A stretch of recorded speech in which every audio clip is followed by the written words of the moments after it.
You are watching the vodka stream. Yeah, second Warner Brothers. Suck it, suck it, suck it, suck it, suck it, suck it, suck it, suck it, suck it, suck it, suck it, suck it.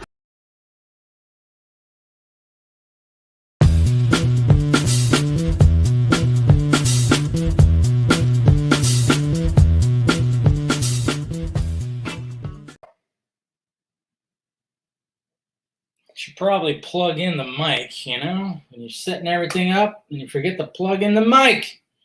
Jeez. Hold on. There we go. All right, we're good now. Sure the audio is good. Gravy. Yep. Test. 1, 2. Okay, we're good. All right, what's happening, guys? It is Friday, and here we are for the main vodka stream. We're just going to be strictly just, you know, let's just bunch of friends getting together. Let's talk about some things here. Won't do all that. That's all good. And I figured since, you know, there was a lot of Keaton talk, I'd bring this guy forward, put him on the, you know, it's very Batman, you know, 90s Batman-esque going on right here. So what's going on, guys? All right, who's out there? Who's out there, huh? Let's see. Okay. Cheers, Jason. What's up? And we got Mama Film Junkie here. Aren't you in Reno right now, Mom? You're still watching. Just so that shows you right there how awesome she is. You know, it's funny. It's like, you know, now that it's June, now that it's summertime, I mean, the sun is still kind of out. I mean, it's setting, but there's still light coming through my window. It's pretty crazy. What's going on, Javier? Yo. What's going on, Brian? How you doing? Stephanie, happy Friday. Let's have a drink. Let's have a drink or 6. Yeah. That's going on, Nick. How you doing, bud? Yeah. All right. Hello, fam. Yeah, that's right. How's it going there, Jason? Good to see you again. Hey, mi amigos. What's up? Mr. Lobo. How's it going, bud? Should have put the Warner Brothers logo with the impress. I know. I should make like a little video with that when he's doing the suck it thing. I love Impractical Jokers. It's crazy how that show has been on for over a decade. I mean, I still remember running into that show. I was still living with my brother. I was renting a room at my brother's house, and I watched that show on a, you know, I had a big crappy TV. And then, you know, that I hauled around when I was moving all over. That was a pain in the ass, man. Man, I tell you what, those old days where you just had like a big, huge TV that was just so hard to move. Yeah. No, you're a legend. What are you talking about? Not really a legend. Who's the guest? Nope, just no guest. It's just gonna be a panel tonight. You know, just discussions, just chilling, discussions, and having some drinks. That's all. I figured since I did the pre-recorded interview with Richard Citrone, I figured, you know, I put that on earlier, have its own little dedicated video stream. So what's going on, Jose? How your Dodgers doing? And last I heard, the Braves kind of came back a little bit. I don't know if you've been paying attention to the Cubs and Giants game, but yeah, it's looking pretty good. 6-run second inning. Was it the second inning or third inning? I don't know. It was just awesome. That's what it was. Let me adjust my lights here. Make it so it's not so bright. There you go. Get rid of that. But yeah, it's looking good for them Giants, I tell you what. What's happening? What's going on there, Mr. Valle? How you doing? 300 episodes, huh? Are you keeping track? That'd be sweet. Let's see. Yep, Mama Film Junkie, Dodgers. Are they winning? Are they winning though? Oh man, I thought I heard the Braves were catching up. Man, I was hoping for that, at least. Mood lighting, yeah. Got to get a little darker in here. Like I said, the sun is just now setting, you know, since it's summertime. So, yeah, but, yeah. Mom's she's in Reno. She's going to be in Reno for a week, so.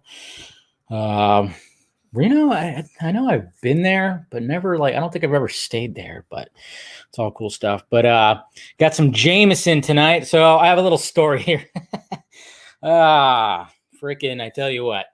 Okay, so let's pop open this, but it's getting a little Irish in me here. Oh, they're always after me, Lucky Charms. Why is everyone always laughing when I say that? No, so I have like a Rite Aid that is right around the corner. You know, it's convenience right there. That's where I usually go. Cheers, by the way. Happy Friday. So I go there and, you know, pick up a bottle. And then I get some crackling oat bran because I'm not a cereal guy, but I'm one of those people that will just, you know, randomly feeling like getting a handful of crackling oat bran and just eating it like it's, you know, like it's just a snack. It's delicious. You know, high in fiber, you know, it's good for you ish. It's not fully good for you, but you know, the fiber part. Anyways, so I go to the checkout and the girl behind the counter, that light's reflecting a little too much right there. There we go. I made it worse. Okay. Is that where I think that's better? Is that better? Yeah, it's better. Okay, a little bit better. Anyway, so I'm checking out, and then and you know, this bottle is probably like $20, and the cereal is like $5 and something. She goes, "Your total is 48 something."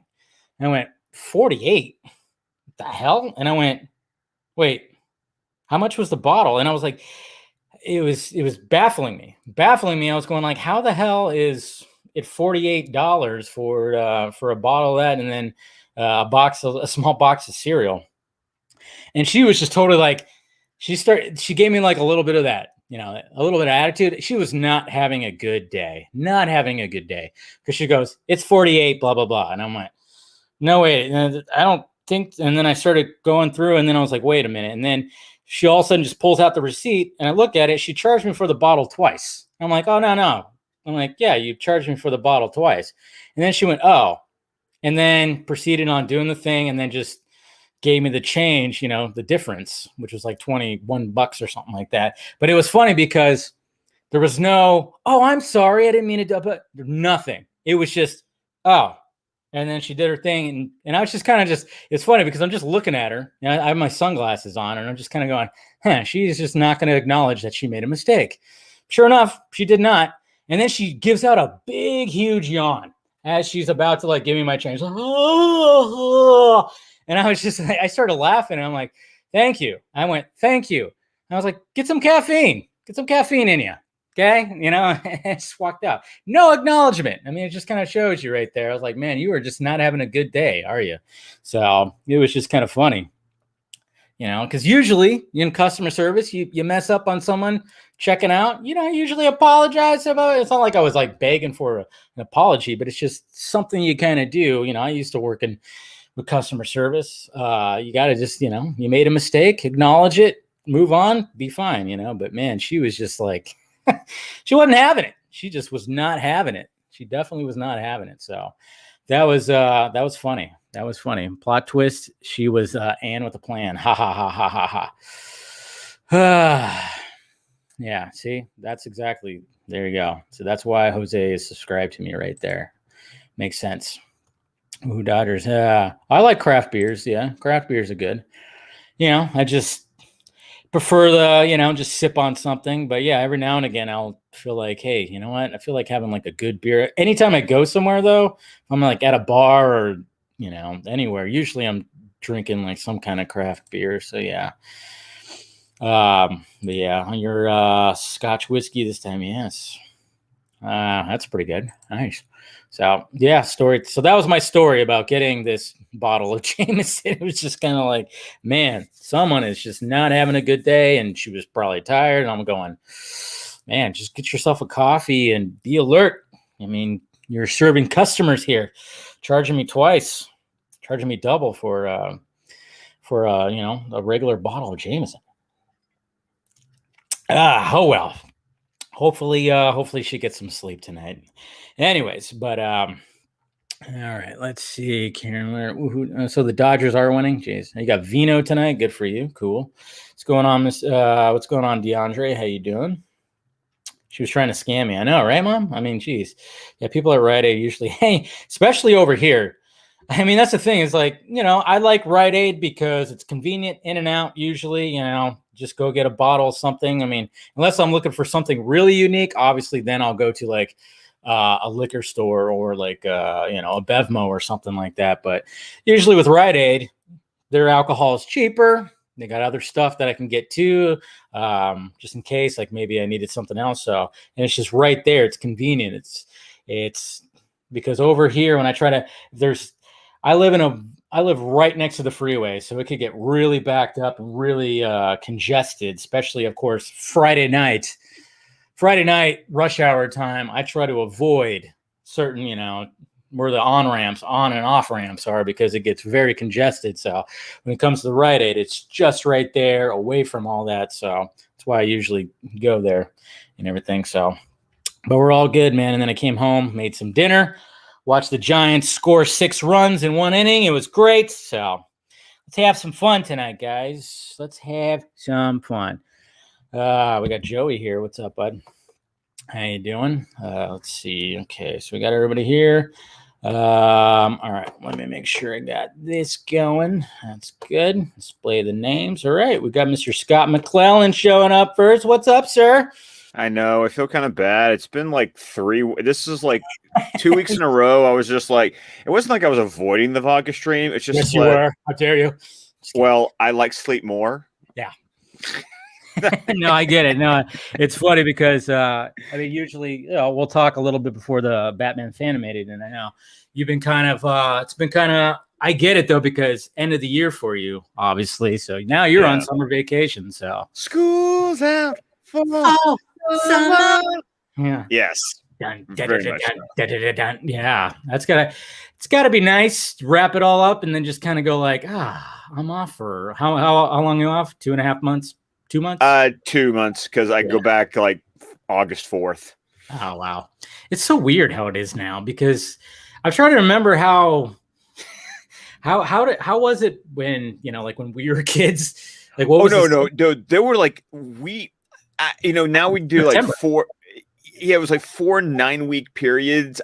Now, and I like when I was in school, it's like we did it in like 6 weeks. So it's like there has been like a full month added to the school year. It's like, dude, man, it's weird now. Like, because my brother's a teacher, and I'm like trying to. Even he's like, we go back this time. I'm like, wait, I thought it was always like the first week of September after Labor Day. I thought I remember that's when. That's long gone. That's long gone. Those days.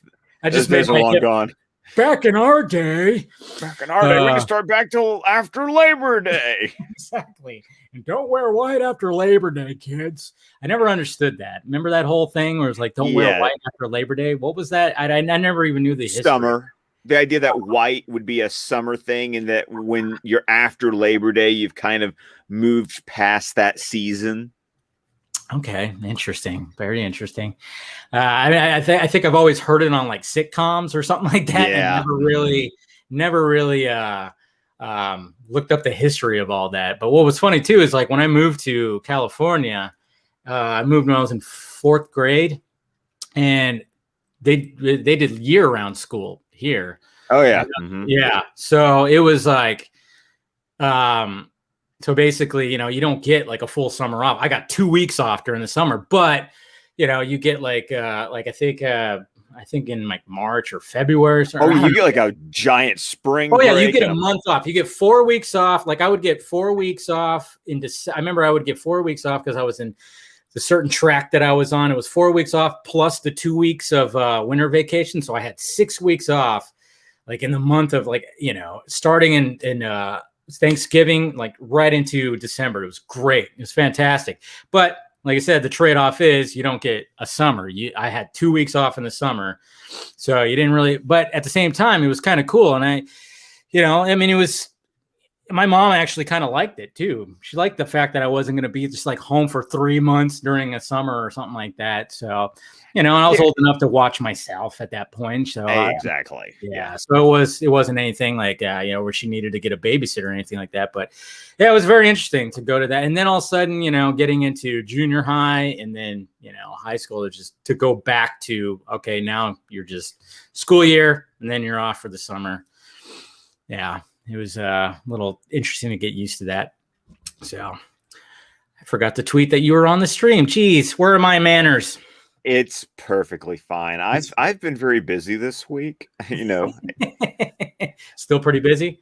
Well, last night doing the Dune stream over and I watched over on Meg's channel. Yeah, So that was good because it was funny because, I was going to go to the movies last night. I was going to go see The Conjuring, but for some reason they weren't showing any early showings for The Conjuring. really, Sure. I saw you tweeted that. And I was just That was very disappointing because that's what I love about my Thursdays. I could just leave the house because I'm usually here all damn day and, just go see a movie and just unplug for a bit. And they were playing no early screenings for The Conjuring. So and then I turned on my HBO Max app today, and there it is. I know I'm gonna watch it. I'm gonna watch it tomorrow morning, and I'll do all my first reaction. I'll do my review because I'm looking forward to it. And I've heard good things about it.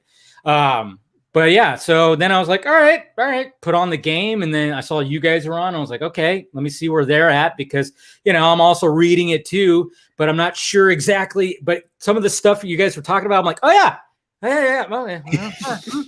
And then I don't know if I'm I was trying to pinpoint. I'm like, am I as far? Am I far? I think I'm a little bit. Oh no, far. you are so you are because so I'm like yes. about 200 and something pages in, and we're like on page 80 something. Oh, okay, so I am, yeah. Oh yeah. It's getting pretty juicy. It's getting to the point where where something got revealed. It was like, this I can't wait for Meg. Yeah. Like there's so much. It's like, it's a big damn book. I mean, it totally is, man. And maybe maybe I'm gonna have to join you guys maybe for like the last bit of I don't know. One of these times. She even asked me, and I was like, last night I was like, nah, you guys had a good thing. And I'm like, I probably just mess up because I mess up on just regular names. These names and this thing, I'm like, what? But I love the fact that you were like, oh, let's, it's like a little game, like, because I would be a bad contestant of it. It's like me trying to name off some of these names and these, Oh no, it's because Meg doesn't believe that she can do it right. I'm like, Meg, go ahead, just try. I want to just just try. What do you think that name sounds like? Okay. No, it's great. And then I love the fact that you had to do your fatherly duties, so she had to be. God, and don't be surprised if I have to pop off now. I mean. No. It is so bad. Like Callum is like, I'm not sure if anyone. It's such a parent thing, but when you get that dead skin around your eye, and I when I was growing up, we called it like sand. We called it Sandman sand. Yeah. And my kids like to call them eye boogers. Oh yeah, that's what I usually refer to. Yeah. Yeah. Well, but Callum is literally having eye boogers because he's so congested. The mucus is coming out of his tear ducts.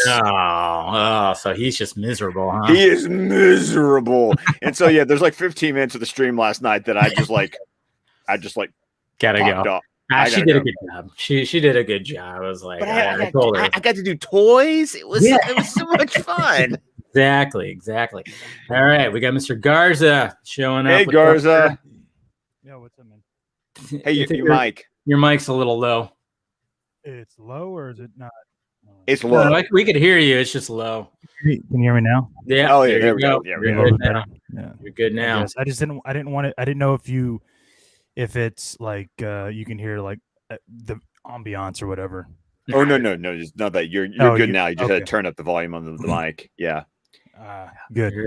Perfect. Oh, so Garza, I have to ask. So, how far are you in Hero with 1,000 Faces? I was so excited when I saw you were reading that. Man, yeah. So listen, I'm not going to pretend like probably some people would when they start reading it. Listen, I'm on chapter I think 5 now. That fucking thing is hard to understand. Like, no, I get it. Yeah, I'm reading it and I'm going, what the fuck is he even talking about right now?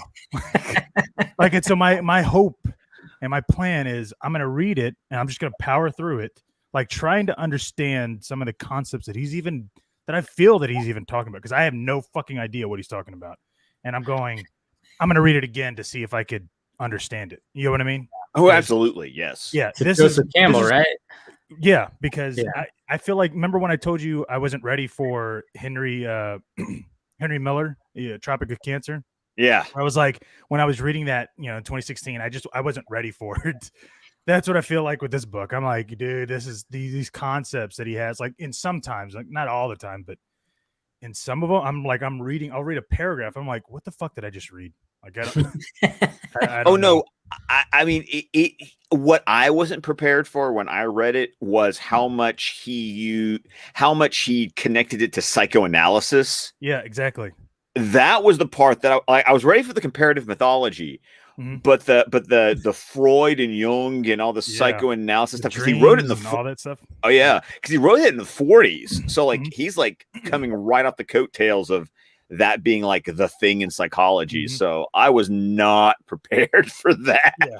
So like I'm reading it, I'm like, I know that there'd be probably some people that would pretend, oh man, it's so like I know what it was talking about in all the first read. Fuck you, no, you don't. Because like I'm not even pretending like, oh man, it's exactly what I thought it was gonna be. Fuck no, I'm reading it, I'm going, dude, is that what I think did I think he say that? Like what the fuck did I just read? And it's interesting, man. Like I love it though. Like I'm into it, and I'm just now I'm into the I think it's what is it? Hold on, because I have it right here. It's the first one's now I'm in the part 1, so the adventure of the hero. Right? Yeah. Okay. Like I was reading all the monomyth, and I was like, dude, this shit is. I'm reading about Buddha and the The tar baby story. Yeah, and all that. And I'm like, God, what? The hand on the ground and all that. So I'm like, I'm imagining it all, and I'm just like, dude, what am I reading? I thought this was gonna be about heroes and stuff, and I'm reading like religion and It's pretty dreams deep, and huh? what. Yeah, it's like Yeah. it's so much more layered than I anticipated. So Oh yeah, I yeah, mean, man, yeah, I mean, even just reading Dune, I mean, the thing is just like, whoa. I mean, it gets, and then it's just, I mean, it's slow. It starts off slow, and then you just feel, you get to, and you start learning this world and where they're at, Arrakis and everything, and then all of a sudden you realize, okay. I mean, like you guys were talking about last night, Scott. I mean, it's the planet where the spice is, and it's like the only planet, and just everything, the politics of it, and then you get into like even like religious aspects of that too, and then all of a sudden it starts turning into like somebody's bad. Well, listen, I'm going to read you one sentence, okay? Okay. Just one sentence, even though it's whatever. It's just it's a sentence. Like fuck it, who cares? The torrent pours from an invisible source, the point of entry being the center of the symbolic circle of the universe, the immovable spot of the Buddha legend, around which the world may be said to revolve. That's the fucking sentence, and I'm like, okay, yeah, and that's kind of simple because you're like, okay, center of the universe, Buddha, okay, the middle, I get that, but like, at what point does that have any fucking reference in what I'm reading? Like, it's like it goes deep, dude. You're just like, holy shit, man. I wasn't expecting it to be that. What's the word?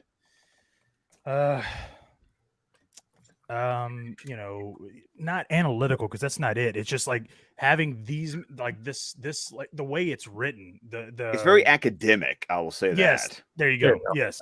Yeah, because I'm reading it, sometimes I'm reading these words and I'm like, I think I know what he's saying right here, but this word may be something that I'm not knowing what it is. So I'm not trying to pretend like I can read it like, and it's simple, where I'm like, oh yeah, I get it. Yeah, I get it. Absolutely, man, I get it. No, it's struggle, man. But yeah, no, it's cool though. I like it. I also got the Power of Myth. Have you read that one? I haven't read that one, but technically it's transcriptions of those interviews to do with Bill Moyers. So yeah. I've seen. Oh, okay. I've seen the TV special. I just never read the book because I really feel like if you've seen the special, like the book is just a written down version of those PBS specials. Oh, okay. Yeah. Right. And I had a teacher who was really big on Campbell, the monomyth. We had a philosophy class we had to take our senior year of high school, and he would show us that PBS special. Yeah. That's cool, man. Yeah, I'm excited to read that. Hopefully it's not as enduring as this fucking book is, because no, I actually tell people, if you're going for sort of the monomyth Campbellian idea, Power of Myth is a little bit more digestible. Streamlined? Yeah, a little more streamlined, a little bit more digestible. Yeah, it has to be because, like, I'm telling you, man, like this book, it ain't fucking around. But like, what even got me wanting to like read it, because I was like, you know what, I need to read it. Is did you guys hear Zach on the nonprofit podcast? Like, I have 2.5 downloaded hours. the episode, but I haven't watched. I haven't. Sorry, I haven't listened to it yet. I need to listen to the whole thing. It's the most, like, I'm almost thinking about listening to it again. It's like 2.5 hours, I think, or something like that. It's like it's 3.5 hours. Oh, yeah, That's why I haven't listened to it yet. But it's the first time that I ever heard Zach share more of his philosophical things and the way his mindset is when it comes to just anything in general. Because it's just so, it was weird. It was like, because they're literally for 3.5 hours talking about nothing. Like, they're just going from like at one point they're talking about skiing and how he skis and and I wouldn't know this, but like, I guess when you get taught how to ski, the instructors are like telling you about you pretending like you have a beach ball between your knees or something. and whenever he was like something around these instructors, and he doesn't ski that way. He was just skiing a certain way. And the instructors were all like, dude, that was badass how you were skiing. Like, we can't do that. We can't tell people to ski like the way you're skiing because we have a certain way. And I'm just like, as I'm listening to it, I'm like, this has got to be one of the strangest fucking podcasts I've ever heard of Zach, because he's like literally talking about, like, he talks about Snow Steam Iron, he talks about Army, and this is before Army came out. He's talking about the LED walls. Then he starts going into, Justice League, and that's like why he even starts going into the whole, if you guys knew why I was doing this movie, you wouldn't be asking me to change it. Like, I heard those clips. That little clip, that's at the very end, dude. Wow. So imagine, it's at the very, very end. And so listening to this podcast, him and Mark Twight, I think that's his name. Yeah, Mark Twight. Yeah, do they just talk? And they even talked about, like, that was what they would do on the set of Justice League. Like, they'd have coffee, they'd work out, and they'd be talking about stuff like this. So I recommend you guys listen. I'm totally gonna do it. Like while I work. But yeah, you gotta love that kind of, because it's not him just. I mean, I know like today he was on Tyrone Magnus, he was on League of Mayhem. That's just. I mean, I think with League of Mayhem, it was more of like, it was like, hey, let's talk, to these people I've talked. And a lot of good things when he started pulling out the weapons and shit like that. And we're going to bring in, of course, Mr. Ben Everts. What's up, sir? Hey, what's going on, guys? It's been a long time. It has been a bit. I know. It's like, Scott was absent for about 3 weeks. You were, I know, dude. What the fuck? Yeah. Well, Garza. No, dude. Garza, I got to tell you that, and I told Dave this. This is how exhausted I was at the end of the year. I knew 2 weeks ago that there was a possibility that Zach was going to be there. Yeah. And at 8:00 my time, I didn't care. I fell asleep on the couch at 8 p.m., woke up 7 a.m. the next morning. That's when you know. That's a good sleep right there. That is a bear sleep. That's a hibernation right there. Holy shit. But also, so Mark, like, they talk about how Mark is not like a typical Hollywood guy, right? Like when he works out and all that stuff. And so they started talking about that approach. Like he comes up about the whole, like, listen, if you're gonna call me up and you want a little tagline so you can get your newspaper headline, like, fuck off. I'm not about that. Like, you want to have a conversation, come down to my house. We'll have an hour conversation, and then you can pull some line off my interview or whatever I said. So they're like talking about that shit. And that's what I'm saying. Like, this whole 3 hours, it's almost like you want to keep going because you're like, dude, what other shit are they going to talk about? It's so on this philosophical level that I've never heard Zach talk about. And he made some points. Yeah, he made some points where I was like, fuck, that is so good. On why he is the way, or why he does certain things. And I forgot what it was, but there was one thing where he was like, I think he's talking about, I think that was on Netflix thing, but where he's talking about, if you give somebody a camera and you tell them to shoot something, the same thing, you give 10 people the same thing to shoot, they're going to shoot it in 10 different ways. Cause that's it. That's their thing that they're looking at. And I thought that was just, it was fascinating, man. But yeah, I would listen to that podcast ASAP. Yeah, no, it's on the list for next week because when I'm working, I always have podcasts. That's all I do is just listen to podcasts when I'm working. Ben, how's everything going over in your neck of the woods? It's going good. Last week I was upset because I saw him jumping on the lights. Not the week before. Yeah, it was 2 weeks ago. It was 2 weeks ago, and but the thing is, I had my mother-in-law staying with us for. Good old in-laws, man. I wouldn't know. I'm just saying. I don't know. No, I love her. She's a sweetheart. And the thing is, she was sleeping in the same room where my daughter sleeps, so I couldn't be making a ruckus here. She's a elderly lady, so she will go to bed like mad early. I was like, shit. But Ben, I have to ask, man, you got your new solo show, but why is it not called American Fantasy Time? I was so disappointed when I tuned in, and I was like, there was art and everything, and then it just, I felt like it was false advertising. I feel scammed, and I don't know how I feel about that. That was Craig's idea. Yeah, we saw it. It's one of those things that you put it out there for your friends. Hey, what do you guys think about this? And they just come back with the worst possible fucking thing. Yes, I know, it was so good. I'm like, why did I put this question in this group? and now like all of us are kind of like, should have went with it maybe.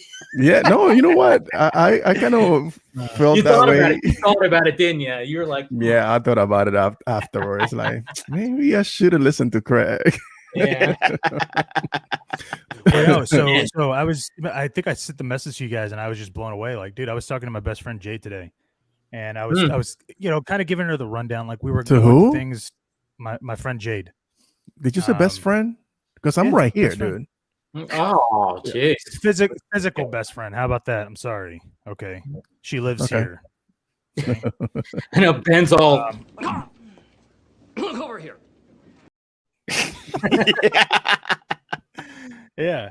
And so we were talking, and because so I think I've mentioned this, but she's really like extremely good friends with Tom Shadyac, who, if you guys don't know who that is, he's a director. He directed Ace Ventura, Liar, Liar, The Nutty Professor, right?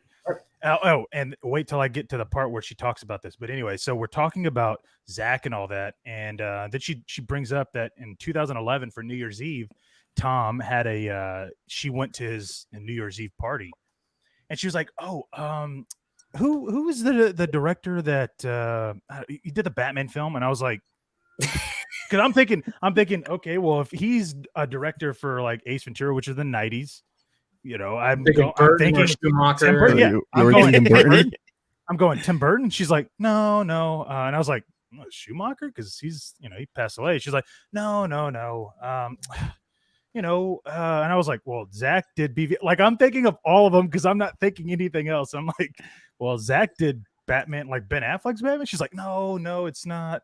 And I was like, Chris Nolan? She goes, oh yeah, that's him. Oh yeah, he was there. Yeah, he was there. I met him, and I was like, wait, what the fuck? You've met Chris Nolan already? Like, what? In my head, I'm going, what the fuck, dude? And she's like, yeah, he was really nice. He was cool. Like, I'm sure he probably doesn't remember me. And I'm like, yeah, but how many times has he gone to a New Year's Eve party at Tom Shadyak's house? Like, and then meets like the girl that is like Tom Shadyak's really good friend. I'm like, I'm sure he might tell those stories. I was just tripping out about that. But the whole reason why we even got to that conversation is because she had told me, like, she didn't tell me the idea, but she was like, yeah, he had an idea for Ace Ventura 4 or something like that, where it was a really good idea, but the studio was like, nah, we don't want to do it. Or aren't they going to be doing something like on Amazon? I thought they're going to be doing like another Ace Ventura, and I don't know how I feel about it, because as much as I loved seeing Jeff Daniels and Jim Carrey come back for Dumb and Dumber 2, it was horrible. So fucking horrible. I mean, like, I rewatched it, I think, like a few months ago, and I went, oh, really? This is just bad. I mean, somebody wrote the script in like an hour and a half. I mean, it's just but I'm wondering, because she was telling me, she was like, yeah, that studio interference bullshit of test marketing, that happens everywhere, like with everybody. And so that was one of the reasons why he ended up like kind of getting out of the business, because he just couldn't. He hasn't really done much, right? Tom Shadyac? No. Yeah, he lives in Memphis. He was like huge, like 90s was like, I know he had Jim Carrey. Jim Carrey was the biggest fucking star back in the 90s, man. Yeah. I remember an interview with him when talking about Liar Liar, and I remember he said that literally like that script was written specifically for Jim Carrey, where to the point where the scene where he's kicking his own ass in the bathroom, it literally just in the script it says Jim Carrey beats himself up in the bathroom. That's all the thing. That's all it said in the script because he knew that Jim Carrey is just gonna fucking go. He will deliver, and he did, because they always talk about that scene because you could literally hear when he slams into the wall and falls to the ground. You hear a bink. That's his head hitting the ground. Like that's how dedicated Jim Carrey got with his physical comedy. I mean, he must. I kind of wonder. You know, I always wonder about that with like certain, especially like your Jackie Chan's, and even maybe your Tom Cruises of the world. It's like they got to be feeling some of those old, like you know, a lot of the falls, a lot of the jumps. That's why Tom Cruise has to produce.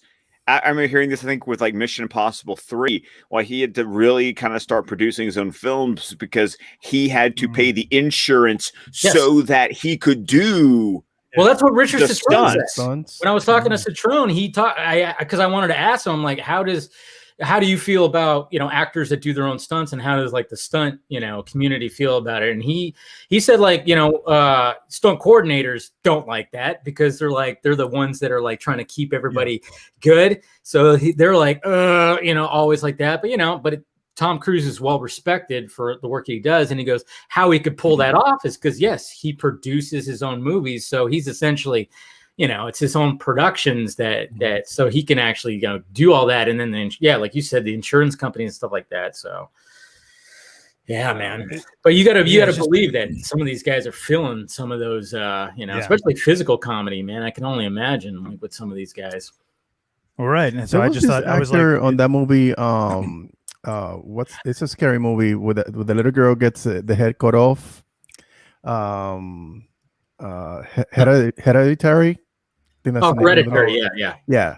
And that guy who played her brother, her older brother, he remember that scene where he's sitting in a classroom and he just slams his face on that was a real deal. He broke his nose. Sometimes, Jesus Christ. I mean, sometimes you just got to do it, man. Yeah, dude. There is something about that because I remember, going back to when I took video production back in high school. I remember the teacher kind of grouped us in different groups, and I didn't really, I wasn't the leader of my group, but I just kind of like looked at the guy he was all about everything. Like he wanted to be like, I went, all right, what do you want me to do?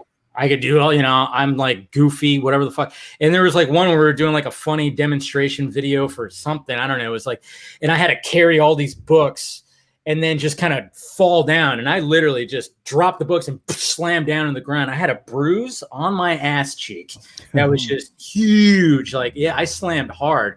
There's many times where I've done, you've seen the, we all, we know this video right here.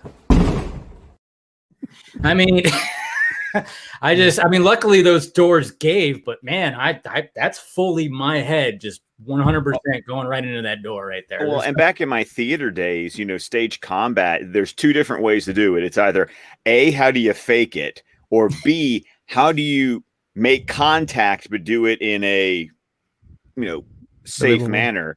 Because I remember my junior year when we did Little Shop of Horrors and I was the dentist, and there's that and oh god, yes, I had so much fun with that.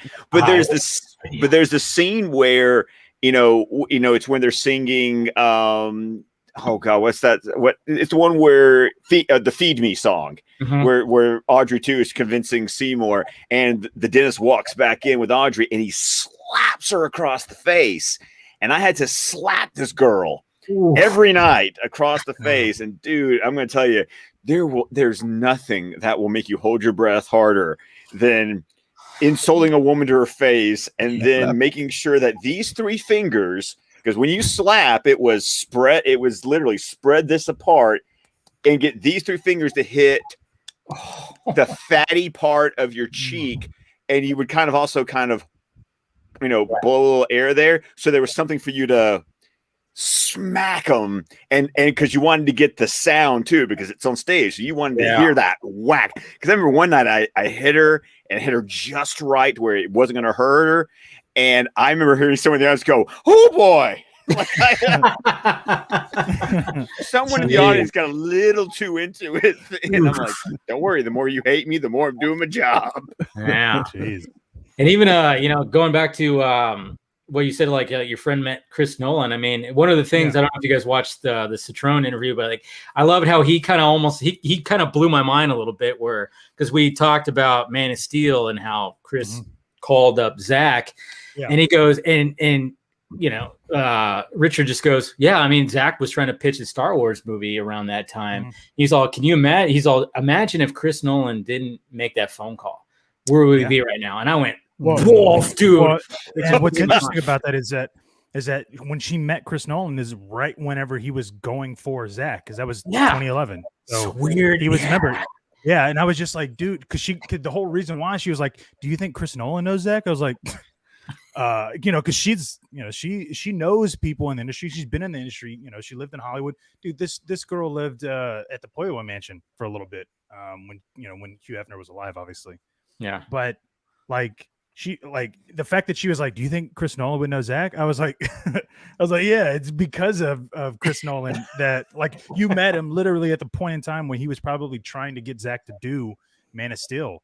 She's like, oh, that's cool. Like she didn't even, whatever. It's cool. Just I met Chris. He was nice. Well, hey guys, I'm kind of curious for you to speak about Nolan, because there is a Nolan connection. So don't worry, I'm doing a little 6 degrees of separation here. Has everyone here seen that Reminiscence trailer that came out yesterday? Well, that's Lisa Joy, though. Yeah, right. But she's Jonathan Nolan's wife. Yeah, I know. So it's you get Nolan vibes. I know. Oh, absolutely. It's essentially like Inception, but not. Well, I was thinking it's like you got like Inception, a little bit of Dark City, some Westworld. I mean, I literally tweeted out the trailer, because I think it was Krypton Cage who like threw it in a chat I was in. I was like, oh, I didn't even know it's coming out on HBO Max. What the fuck? I know. I didn't know this thing existed, and then I watched the trailer going, Hugh Jackman, Rebecca Ferguson. Yes. And I'm sitting here going, it's like, wait, okay, we got Hugh Jackman, we got Future World that has Waterworld. Rebecca Ferguson, we got Memory Things, we gotRebecca Ferguson, we got a Private Eye, we got some Private Eye, Ferguson and Rebecca Ferguson. And Rebecca Ferguson. I know. Yeah, and then Wolverine, like, dude. Yeah. And it even looks like there's some good like fight choreography shit going on too. Like you see like a shot where he's fighting somebody on like a rooftop and he does like this weird like night. I don't know. I was like going, okay, this is just I mean, like Scott said, checking all the boxes. One of those? But was this a film that was supposed to be like? Is this part of the release thing that? It was. That's the thing is that it wasn't part of the original announcement, but yet it. Oh, okay. But that's the thing. Like, where did this movie come from? It came out of nowhere. Yeah, because you hear the names, but you don't know anything about the product until you see the trailer. Yeah. Well, right, but they didn't even announce the film. Like I've never heard. I didn't even know she was not on the list. No, it wasn't on the list. Oh, no. I don't think. Yeah, so I know about her and Jonah Nolan's Fallout program property that they're working on, but because that's for Amazon, that's gonna be great because it's gonna be future. It's based on a game, but still, it's Nolan. That's and the Mass Effect one. No. That's in Fallout. Fallout. Yeah. Fallout's like a in the 50s or whatever. It's based in the 50s or 60s, and they have those Nazi-looking robots. No, I don't know if they're Nazi robots. They're just robots. Oh, they look Nazi. They have those little helmets. Those helmets that look like those Nazi helmets. Could be. But what is a Nazi helmet, Benjamin? You know those Nazi helmets from the. See, yeah. When I asked for a description, you're like, well, I mean, it has a swastika on it.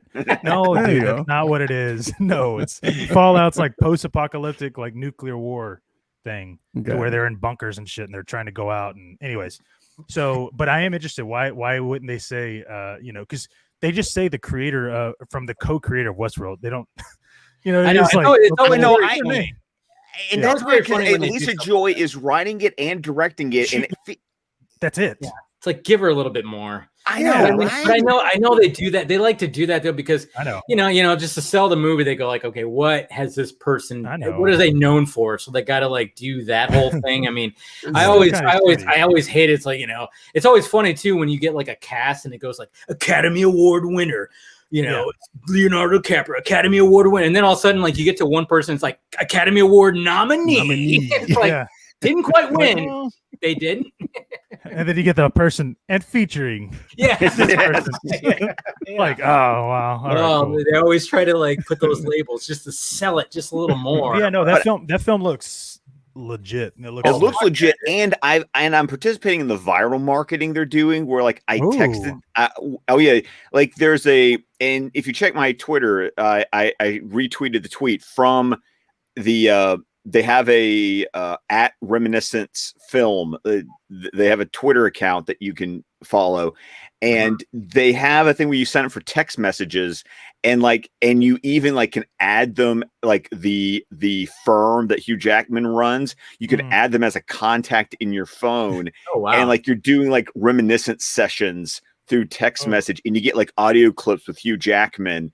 And there's a Yelp page. You can fill out a Yelp review on his like dream firm. It's fun. Like I'm all in for this movie. I hope it's good. It's I think it's even got some like, little dark elements too. It's like the fact that, you know, the water has risen and it's going through, you know, some cities, and then it's just like even like his voiceover where it's just like nobody's looking forward to anything, so we just go back into the memories. We get to nostalgia, you know, and starts talking about nostalgia, and that's why people like the rich and stuff like that just kind of want to escape, I guess. Yeah, because there's nothing to look forward to. I like because she's like a lot. She has a lot of writing credits for Westworld, like her, and the fact that Jonah is obviously her husband. I've said this and I've spoken this many times, dude. Listen. Chris Nolan as a director, great, but he is not. His brother. He should not be writing his fucking movies. Okay, Jonah needs to be. I know. It's always been like anytime when you think about it, it's like you always see that, you know, written by both of them. Yeah, and I know like you guys are not fans of Tenet, you know, and we've talked about how. You know, he was not part of that writing process, but but you go back to the fact that Jonathan did, you know, Person of Interest, which was a great show on CBS. That's a really good show, and it's on HBO Max now, so you can watch it there. If nice. Guys, do yourself a favor. It's like 5 seasons. It's really good. So good. Check it out. I'll check it out. No, but I mean, I think even it's just because it's just near and dear to my heart. I mean, Memento is, you know, Christopher Nolan's filmography, you know, it's gotten better. Yes, Dark Knight and stuff like that, but there's something about Memento that I just love how simple it is, but how, you know, different it is. I mean, that was a short story that is it Jonah or Jonathan? Or is it both? Jonathan. He goes with Jonah. Okay, Jonathan, and that's it was based on a short story that he wrote. You know, he wrote the short story for Memento, and then they just turned it into a full-length feature. And I mean, I just love it just because it's so unique in the way that it, you know, it moves. You got one part of it moving backwards and one part of it moving forwards, and it just meets up, and you go, crazy. And then just the fact that, you know, the guy can't make new memories. So while you're watching, when you watch it fresh, you're going, I don't know what's going on either. I'm with the character. That's why I love that movie so much. And what a great performance by Guy Pearce. Oh, dude. Oh, yeah. Guy Pearce. So good. Kate Moss, that's when I became a fan. Yeah, Guy Pearce. I know Guy Pearce doesn't get recognized as much. No, he does. And you know what? And even when he's in bad movies, dude, he commits like 100. What's that movie? Oh yeah, Lockdown. No, and Bloodshot. Yeah. Oh my God, I'm sitting there going, no one told Guy Pearce he's in a crappy comic book movie. And then even he shows up in Prometheus. Yeah, he never phones it in. Jesus, old and shit. I mean, like, come on. He actually looked old. Like, they did a great job. That was 2012, dude. They were using prosthetics. What is the name of the time traveling movie that he made? The Time Machine. Time Machine was a remake of the Time Machine. Sorry. God damn it, man. Yeah. It's based on an that- H.G. Wells book. I Yeah. can tell you. No, but I mean that way, it was a decent little. It was decent. decent, but I mean, there's just only to so watch much you could him- do with that concept. But Count of Monte Cristo. I mean, Oh, Yes. there Oh, it is. oh, no. Yeah, that was a great flick. Great flick. Well, No, did y'all see? Oh, sorry. Go on, Dave. no. No, go ahead. I was gonna say, like, switching from Chris Nolan bullshit. Did y'all see the America the movie trailer? Oh, I didn't watch No, I didn't. Oh my god, Dude, that's Please, awesome. can you please do like a live watch right now? All right, let's do a Yes, live let's do a watch. live That watch. is This an shit is amazing- amazing. I saw it. I Like, saw it dude. on my feed, but I was just swamped with like work I and then watched getting it, the interview. This is Channing Tatum, and I can only imagine. Like, dude, this made me go. What's it dude, called if, again? If America the movie. movie. It's going to be on Yeah. Netflix. Yeah. That's right. And it's so this is like, I mean, imagine just throwing everything you can, like, fuck it, who cares? Like, well, not only are we gonna break fourth wall, we're gonna do it, but in the different of context of what fourth wall really is breaking. You know what I mean? Because you're in colonial times. Like, fuck it, who cares, right? But Yeah, but like this makes was- me want to go. Damn, we need a movie, like a badass American Revolution movie. like the one that Zack was gonna direct. Yeah, like something like that. Yeah, Because I I thought know he we was- have to pay, yeah. but dude, He had like because this, I mean, this is this essentially is like that, only at a a whole lot fucking different level. But like, I laughed my ass off when I was watching the Yeah, me trailer. I was too. like, dude. Listen, Channing Tatum, he could be a great voice actor. Like, he's not the best actor, like, whatever. he does comedy pretty good though. After Yeah, he the does. 21 Well, Jump well, Street, yeah. I His always comedic thought timing is Well, really that's good. what I mean. But like, you watch him in Tarantino, even Tarantino couldn't direct him that well. But yeah. yeah, So here it is right here. Yeah. All right, let's do a live watch right here.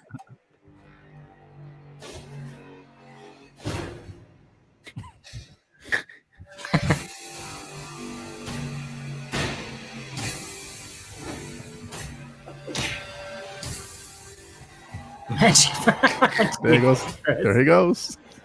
I'm George Washington. Let's go start a fucking revolution.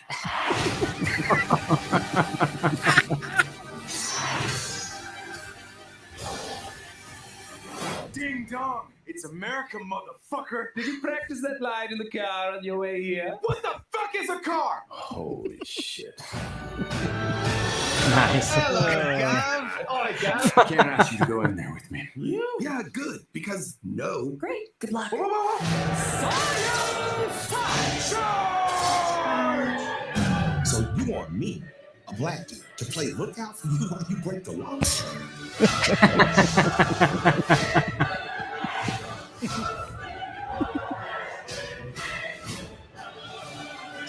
Tread on me, bro. Nice.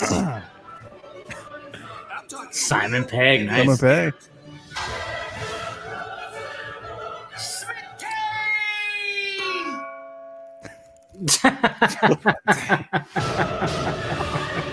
There you go. Okay, yeah. Yeah, that was good. Oh, yeah. I'm in. Yeah, I'm I'm in. totally in dude. for that. Totally my in for my that. I daughter. thought this was gonna be a when you rated see R Big Venture Ben- Brothers movie. Yeah, Yeah, like that's what when- it kind of reminded me of, like the Yeah. animation style and stuff. Venture Brothers. Like when Big Ben is like fucking fighting, my daughter was like, "Is that Big Ben?" Like, dude, imagine this shit. Like this movie looks like fucking top. Like I can't describe it. Like, I've never seen anything like this about the American Revolution. You know what I mean?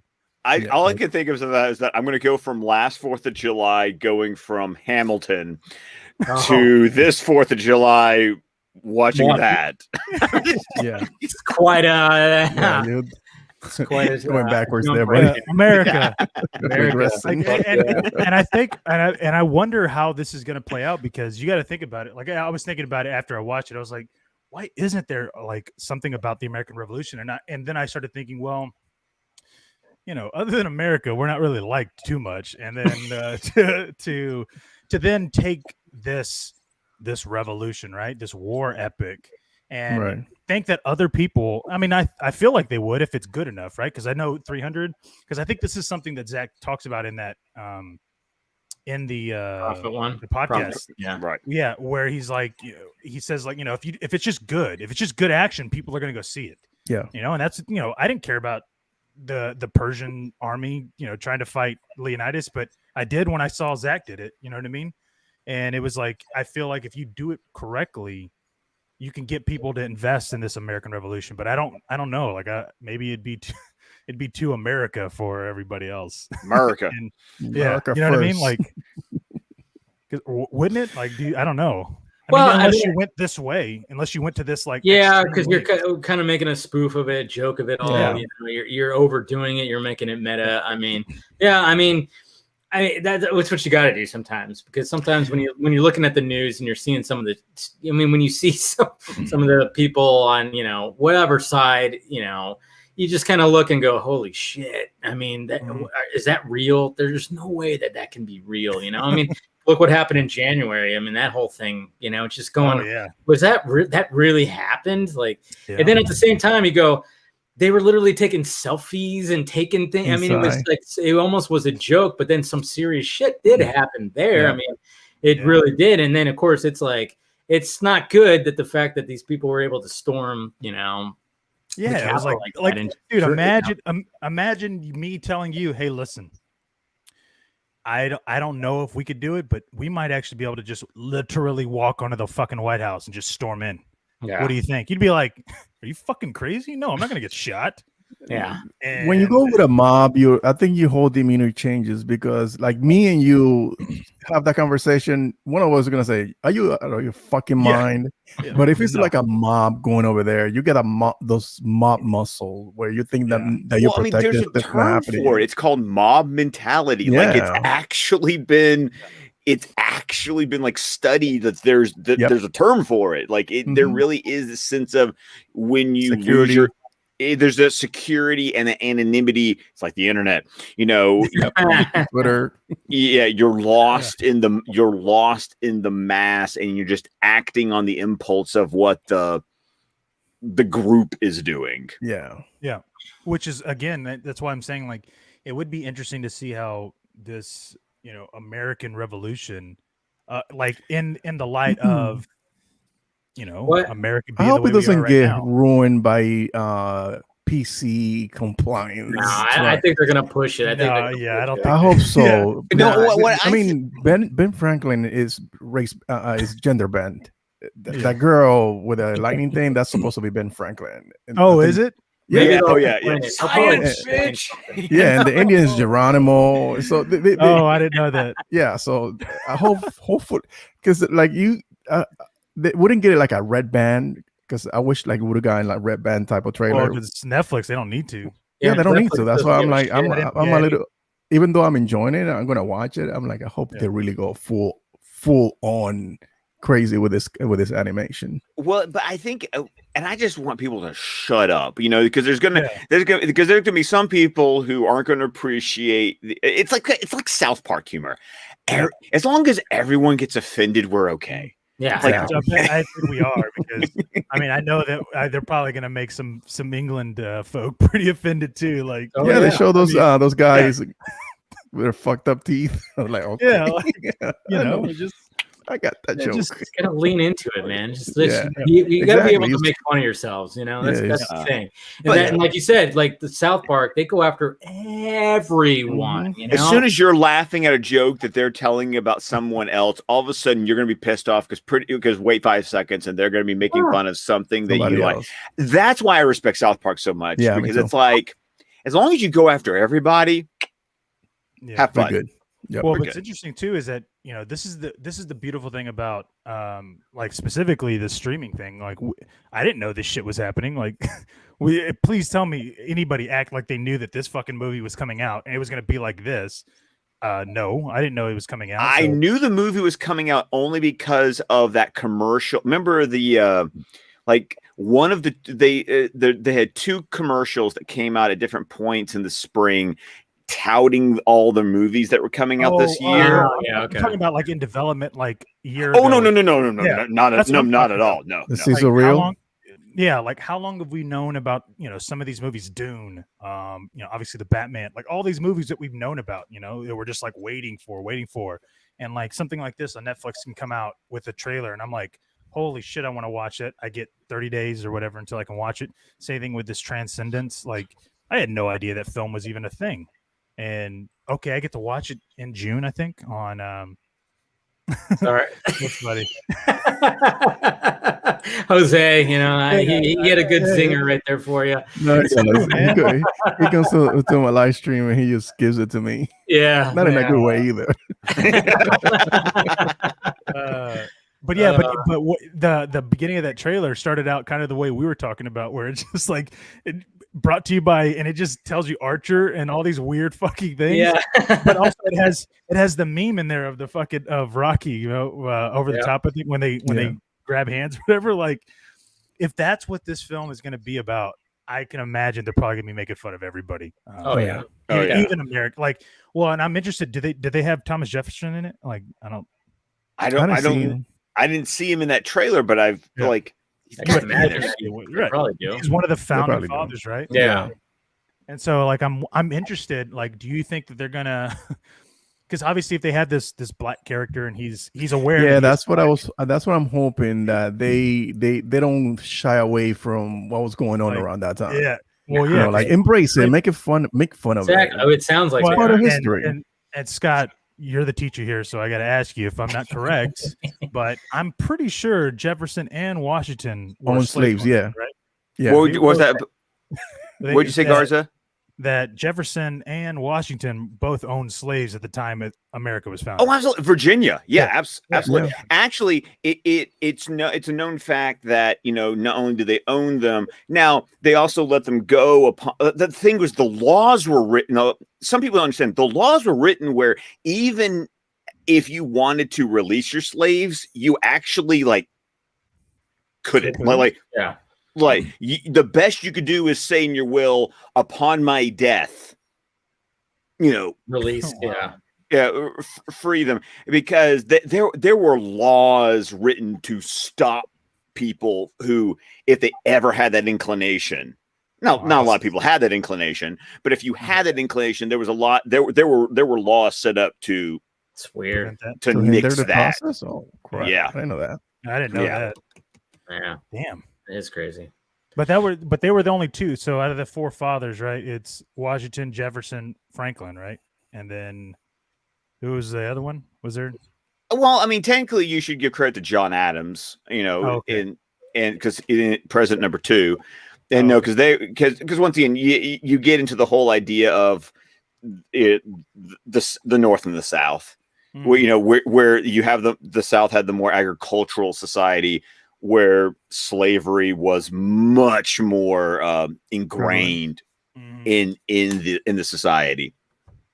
Well, it's crazy. I think Zach talked about it when he was talking about the Washington thing, but he was like, just think about how radical it was back then, when you had all around the world, you had all these kings and queens and monarchs and these people in power saying, I'm going to be staying in power, for Washington to be like, no, I'm only going to be here for 4 years.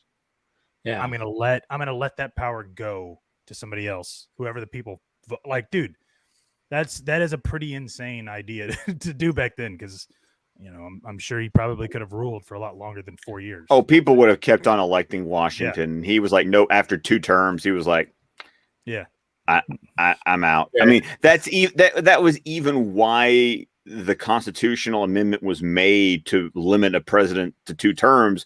Was because Washington set that precedent. Oh, okay. Well, and every president stayed that until Roosevelt. Roosevelt was the one who went longer, and then when he died in office, they decided, how about we make it let's make it a rule where you can only be in for 2 terms. That was surprising to me when I watched a documentary about Roosevelt, how many times he was in office. I thought, wait, hold on, aren't they supposed to be only 2 terms? Like, how many times was he in it?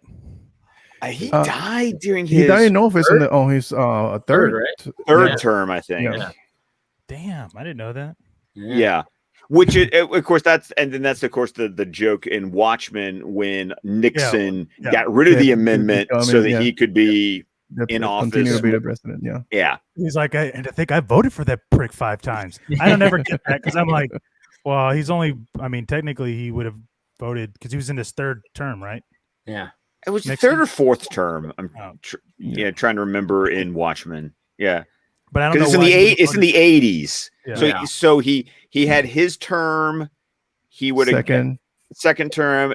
So then he also was there when Carter would have been. Yeah, because because you skip over Carter if Nixon's still president. I remember I've done this before where I'm going through the timeline going, okay, yeah, because I think they have Robert Redford not getting elected until like what would have been Reagan's second term. And that was 88, right? I think, or 80. Yeah. No, 86. 86. Yeah. Yeah. That was the good year, man. You were born that year? That's when I was born that year, man. Of course. Okay. Of course, man. Sorry, it wasn't the fucking late 40s. I was already going to high school. Oh man. Sorry, dude. Look at that. Now I was seeing my first movie in theaters when Garza was born. Damn. What year was that? 86. Yeah. What movie? No. Transformers the movie. That's right. I remember. I think you mentioned it before. Yep, that was your first movie. Yeah, because I did a live watch on with Anthony over on ACS. Yeah. You know, we did a Twitch live watch of that movie because, oh my god, that still holds up.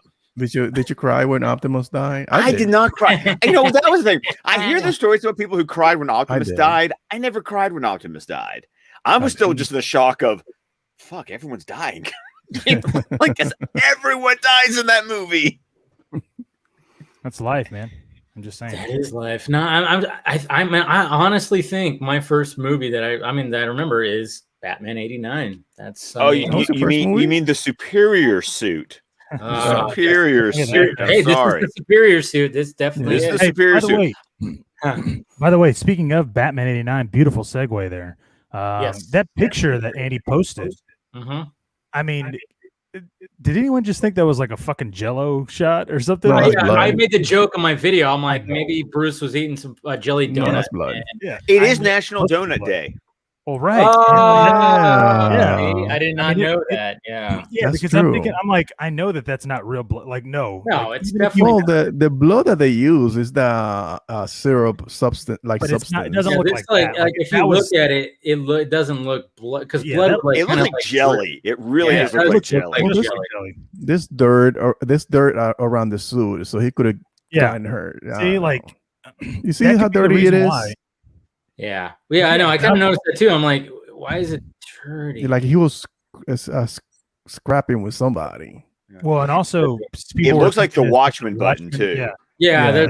There's reference to Watchmen. Mm-hmm. Another thing we could indicate too, of course, that it does take heavily off Batman Returns because the Batman Returns logo always had like the longer tail. It didn't have the three spike. I love this 3D like that though. What's that? Was it 3D like that? No, it wasn't. No, it wasn't. Well, right? it kind of was. It kind of was. But it not was like shiny black. But it wasn't like this. This is big time, sticking out. Well, I mean, like I said in my video, like from what I've heard, is that it's supposed to be a cross between a Batman Returns and a Kingdom Come style bat suit because obviously he's fucking 70 years old. Oh yeah, that's right. But I mean, you could totally tell this chest plate looks very much like the chest plate in Returns Forever. Yeah, not Forever. Returns. You're right. Returns. Yeah, and then even some people were kind of making like because at one point there was going to be the Michael Keaton Batman 3, Tim Burton, and they were designing a costume around his body type. When we've seen those images. And it's, there's, and I think there was somebody that was posting like a little sketch about it too. Where was I seeing that? That was somebody posted it on Twitter. I spoke about it on my solo live stream, Dominican time. No, this no, come on. See, Ben, you've got to sell yourself for the fact that Dominican Fantasy Time is an excellent title. Yes, I guess I'm gonna have to switch up the name.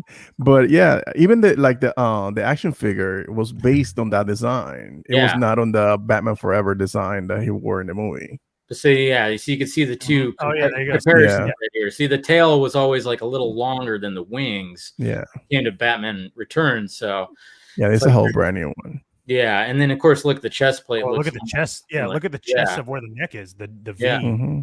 Yeah, it's completely different. Yeah, so that'll be interesting, man. And it looks like they're gonna probably have a cow that goes underneath that. I don't know. Oh, I'm sure. Gotta be something. See, I mean, it's intriguing. It's definitely intriguing. Like, you know, when it comes to the Flash movie, I know we're, you know, it's such a weird thing because now when, you know, we got the Shazam costume that got shown off yesterday, which again, we always wonder, like, I mean, it was almost David F. Sandberg, love the guy, you know, he was almost ahead of it. And it was almost like he just had that video ready because he knew, you know, like, all right. Yeah, and it was like, all right, I'm gonna post a video after. Let's see what happens. Oh, sure enough, there's a couple clear shots of Zachary Levi in the costume. So I'm gonna post a video that we just shot. Yeah, but it still looks good though. Like, it's a nice improvement. Last time. Well, not only is it a nice improvement, but this looks like, so I forgot who it was. I don't know if it was Scott or if it was Dave. It was somebody that was talking about it where it was like, I mean, this suit looks like Homelander's suit in The Boys. Like it looks like obviously he's there. Like as far as like the padding, it doesn't look obvious. It looks like that's him. You know what I mean? Even though know it's probably not, but because the first suit, it was like overdone. I was like, dude, that's too much padding. I felt like, yeah, you know what I mean? It felt too puffy, and it was just, it didn't look right. But this suit, I'm going, I can't tell if that's his body or if that's the suit, which is all I care about. It's a little bit of, I think just this time around, they probably just went, okay, let's not, but I almost understood it, why they made him like, you know, because Shazam, you know, it's a kid that screams out a fucking name and then it's huge. You know, they had to make him look almost like, you know, puffy like that, where it just almost looked ridiculous. You know, and I had no problems with the first Shazam costume or anything. I really didn't. But just seeing this, I'm like, okay, this is a nice improvement because now the padding is very much like, okay, let's show definition. Like you actually see like big time definition, and it's not as, you know, he doesn't look like the Michelin tire man or whatever the hell, you know, Stay Puft. And for someone who really enjoys Shazam, and heaven forbid I should say that on Twitter, you know, and say that actually, I mean, kidding. I mean, Shazam is like, you know, you do the 3 Snyder movies, you do Wonder Woman, and I actually think on my rankings, like I have Shazam next. Like I really did dig Shazam, and the suit never bothered me. But yeah, I look at this suit and I'm like, this is a glow up. Like even people who didn't complain about the suit and enjoyed Shazam 1 have to look at the suit and go, yeah, like, I didn't like the hair because I didn't like the on the first one. I like the suit. I enjoy the suit, but I didn't like the hair. I always had that problem with the hair. Like because I know they wanted to make him like golden age Shazam, and that's why. But I'm thinking no kid would want to comb his hair that way. Even if I had hair, I wouldn't comb my hair that way. So I'm glad like he's using his own hair now. I don't know if he was using a wig in the first time around. Ben set this on his Dominican time, whatever it's called. The costume designer is the same for Black Adam. Yeah. So I was like, dude, see, that's the thing I brought up too. I brought up that where I was like, I'm kind of going, we got like a little, obviously Dwayne Johnson's, you know, teasing the shit out of it. I thought he was going to reveal it last week. I don't know. I was totally wrong on that. I was like, he's leading up to it. It's going to happen. Didn't happen. But when we saw him sitting at the table and we saw like a little bit peeking out of, I'm kind of going, I don't know, maybe it's similar. Like after seeing it yesterday, I'm wondering if they kind of went, okay, we got to make these costumes kind of look, and the lightning bolt looks cool. I don't know if it's going to end up lighting up like the first one did. Sandberg said it will be. Yeah. Oh, good. Okay. But it'll light up, but not like, I don't know if it'll be like the first one. Yeah. No. The first. I figured that'd be like a post thing, obviously. You know, like. Well, no, because I feel like that was more practical. Like that was like whatever. This time he's got more money, so. Oh yeah, and I think that's the nail on the head. Is like the first one didn't blow the doors off, but it also had a terrible release date. Like that was the. I still never understand. It was supposed to be a Christmas movie. Yes, it is a Christmas movie. It is a Christmas movie. and it should not have been released. It shouldn't have. Yeah. Right between Or- Captain Marvel and Endgame. Game, $2 yeah. billion fucking. Yeah, massacred. Right next to Hellboy. It's like, dude, And not only it was already by the time fucking it cool, was you know? released, it felt old. I think that is something that I mentioned before too, because I think they released it like 2 weeks because of Miss Captain Marvel and Endgame. So they released like 2 weeks before the movie actually came out. Like they did what's the name of that release when you put it out in a couple of markets and not everywhere? A limited release. Limited release. So by the time he actually came out, it felt like it was already old because everybody was already talking about it. Well, I remember I saw it a week ahead. Like they did like a week ahead, like just releases. And I remember just hitting on my brother. I'm like, hey, Shazam's actually out. We can actually see it today if you want to go see it. And it was like a Saturday before the weekend it was supposed to come out. I don't know what the marketing was terrible. I mean, it was absolutely terrible. The movie could have done so well, released around Christmas time. It's a family movie. It would have I think it would have done better. I'm not saying it would have hit $1 billion, but I think it would have chalked up like another, 100 or so million, at least on that box office. But see what happens with this. We know that Warner Brothers is a fucking moron. So what? But Warner Brothers Discovery. Okay. Oh my god. Okay, guys, I'm sorry. That cover art. I have to say I have not had a chance to say this anywhere because I also don't say things on Twitter because I'm like I'm not interested in your hot takes. Yeah. When I saw that logo, I swore I thought that was a joke. Yeah. Yeah. And then I realized. Oh, real. That's the actual thing. Okay. That's like what we were able to make on. You remember those school yes. supplied Macs, the big colored ones. Yes, Macintosh, where you could make it in. You had to print them out. Yeah. Like what the like because we thought it was all cool because to have the background like letters going to a pointillism or whatever. Oh yeah, it was like word art, word art. Yeah. I was like, oh yeah, I love writing like that. Yeah, I was in fucking 4th grade and 5th grade when I did that shit. Like, come on, dude. And the fact that they did it Warner Brothers Discovery, like, listen.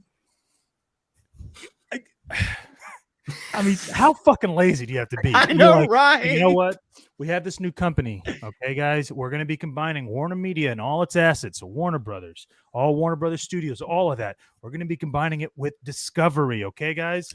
Okay. I got an idea. I have it right here. This is what we're going to name it. Warner Brothers. You know how we're used to being called Warner Brothers, and you know how they're used to be called Discovery? WandaVision. How about no? Yeah, dude. I mean, Black Klansman. Yeah, that whole thing was a little weird thing too. It's like, dude, I mean, Feige, I don't know what he was trying to like, hey man, I saw that. I'm like, is it really like the same? No. I'm like, there was something creative about Black Klansman because it had literally the KKK. If he would have done something creative with WandaVision where it had like the A was a V or something, not that's stupid. I'm just saying, like, if it was something like that. All they did was just take 2 words and put them together. That's it. Right. And then you capitalize Discovery. Yeah. That's what I'm saying. Yeah. Fucking name, man. This Warner Brothers Discovery. I know. You should have gotten that drop from the Grinch. Brilliant. Yeah. Got it. Let's do this. Somebody design it, and then somebody got their kid to do it. I don't know. I mean, it's just you understand. The kid would have done better than that. Yeah, dude. No, I will say I like the tagline because of the homage it pays. Yeah. But even then, I still thought that was a joke. I was like, what? Really, dude? Stuff that dreams are made of, like because if you haven't come to die, did anybody else get like when you watch like a movie or something of like, okay, this is going to be a movie about a couple or something that like gets bamboozled by this company and they're going to go through like this crazy science fiction story. That's what this reminded me of. Like, it's just like a fake thing. Like, what dreams are made of, Yeah. Well, I don't know. Like when you're watching like the new Total Recall, come to Recall and whatever the hell they say, shit like that.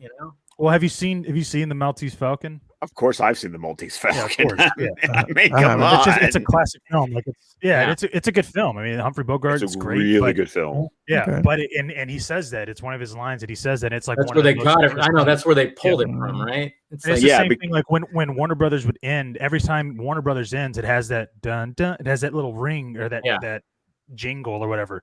That's from Casablanca. So like I get why they would want to use those two things because they're probably one of the bigger movies, the classics. But I mean, still though, it sounds where dreams are made. You're just like, what the fuck, dude? We're in the modern times, man. I don't know if you should. Yeah. That's the thing. It's like you got to like know your audience. It's like this is a whole different world now. I mean, we got the streaming wars thing. Everything's online, and yeah, I mean, I get it. You want to like bring something from a classic film or whatever, but it's not going to translate. It's really not going to translate nowadays. No. How about you work on your app so it doesn't crash when like one of your biggest series finales is trying to air? Did that happen? Did anybody else experience that? Because it was happening to me live. I haven't watched it. I don't even know what it's about, but I know about it. Was it Mayors of Easttown or something? Mayor of Easttown, the Kate Winslet show. Yeah, here's what was happening. That's a pretty good show. It's a really good show. And here's the fact, I wasn't even watching the series finale. Like I was binging it with my wife to get caught up. And we were in the middle of episode 1 and episode 2, and the app crashed because everyone was tuning in for the finale. So for 5 minutes, I couldn't even get the app to open. And then after that, I could get the app to open, but you couldn't watch any episode of Mayor of Easttown because the series wasn't working. Like it was like the biggest cluster ever. Wow. That's interesting. That's interesting because the beginning when it launched, that was one of the most stable apps in the streaming services. So something must have happened after more people on after a while. I mean, let's face it. I mean, even though it hasn't done the greatest numbers, I mean, obviously they try to make it seem like it was better than it actually was. I think that's what we kind of figured out. It was like, they're saying this, but really it's like, it's a combination of a lot of things when it comes to HBO subscriptions, stuff like that. But I think, even though regardless of that, it's the fact of the matter is the app has grown. There's more people on it. So you would think like, it's like, I don't know the logistics of it. I mean, obviously they've had their mess ups. We know. I mean, the Tom and Jerry Snyder Cut thing. I mean, we know that was like a big thing. That was Warner Brothers. They were sabotaging, right, guys? No, it was just a fuck up. Somebody fucked up. That's all it was. And remember how like that went away after a day? I still like, But everybody was like swearing it was Warner Brothers sabotage. Oh, there's still someone swearing that. You know that, Dave. Come on. Like, now, granted, there were a lot of fuck ups leading up to the Snyder Cut. Let's call a spade here. Yeah. It's very true. But the interesting thing is that they didn't I mean, essentially even to this day, like, dude, they still haven't even I think what was it that I can't see the numbers. I can't see the numbers, but am I allowed to say what I think Dave, you told us about what Jason Kylar did after it was done. Like he just the text message to Snyder and just sent he sends Zack a text message. Thanks. Like, bro, you can't even like call, you can't even like announce it. Like, why? I know, and he's been talking about that a lot lately. It's like he talked about it on Tyrone. It's like, I haven't heard anything really, and what's funny, you know what, it's sometimes it's infuriating listening to Zack because Tyrone asked him, hey, have you heard from Warner Brothers? And he's like, well, I was like, oh my god, you heard from them? Like, no. Like, damn it. Oh, I know, it is funny. I mean, like, it is funny, like anytime that he does like a new interview, and a lot of people, of course, we always want to be optimistic as possible, of course. Yeah. So you pull things like, oh, he said this, but it's like, but did you hear the rest? He might have said, I mean, obviously he's always going to say that he's down for do more. There's more when it comes to Snyderverse and stuff like that. But then he's also talking about all this other stuff. Like he's got things just moving and, and it's like, we all want it, and in some form, maybe it could happen. And who knows what this? I think that was like the biggest thing when it came to Tyrone's interview was the fact that Even though I'm like, damn, Tyrone, did you really just ask him that Marvel that if Marvel wanted it for Ghost Rider? I was like, dude, you gotta stop listening to We Got Discovered. Please stop doing that. Like, stop listening to those rumors. That when he asked him about that, I'm like, oh man, I love the fact that Zach just shot a lot of that down. I'm like, yeah, thank you. But you guess what? People aren't going to hear it, and somebody is still going to spread the exact same rumor or ask that exact same question. I'm sorry. We have done this dance. Yes, we've done this dance for years. I know. No one remembers any. No one at short-term memory is like memento. I'm just saying. Seriously, or just cue that fucking gif with James Franco with a noose around his neck, like first time. I mean, that's exactly like what all of us here. We just go, really? I mean, you're gonna get excited for that? I mean, come on. We've been down this road probably many times. But where was I going with that? Yeah. So but I did love the fact that Zach did squash a lot of that, which was funny. But when he talks about it, he's always optimistic about it. But at the same time, it's like, he's not going to wait around, and they have not contacted him. But I just love the fact that he still makes them look like chumps. But then at the same time, he goes like, we'll see what happens with this Discovery thing. I mean, it is interesting. Yes. Well, okay. Well, do y'all agree with me? And I talked a bit about this on our Real in Motion, Real Anarchy show. Cheers, by the way. Yeah, cheers. Yeah, pour. I basically was like, listen, even if that was the case, you have a year until Discovery happens, right? Till they take over. So they're not gonna approve any kind of spending of this kind of amount for this next year. And then when Discovery gets a hold of everything, it's not like their first priority is to spend a fucking $500 million on a movie with a director that they have no relationship with. They would have to build that relationship up.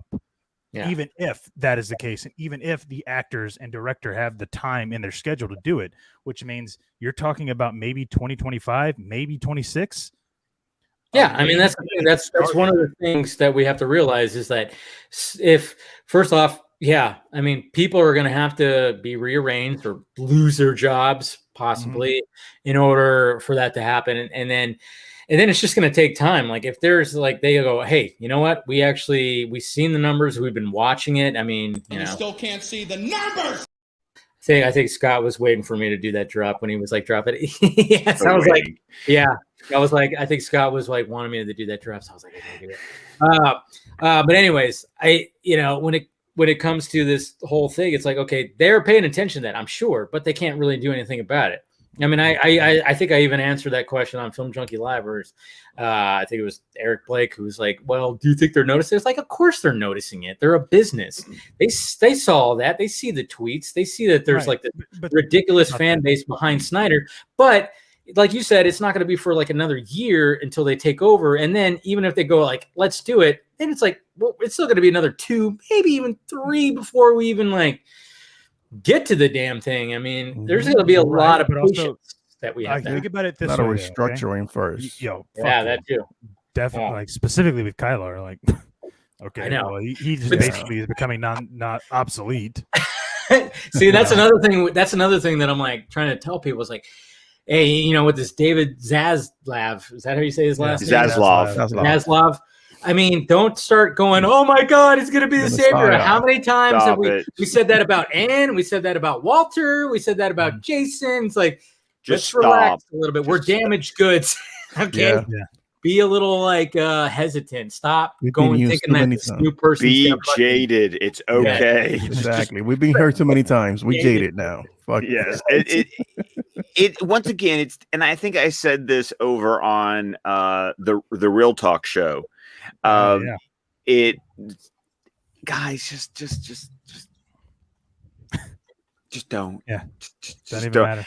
I mean, and then on the last DC Film Squadcast, Tim and I were both like, it was really funny. Like we saved the talk to we front loaded the episode with all of the like, oh, here's some stuff about the Flash, here's some stuff about the Suicide Squad, and then we're like, okay, let's talk about the business stuff because I'm going to be honest, I'm so sick and tired of talking about it.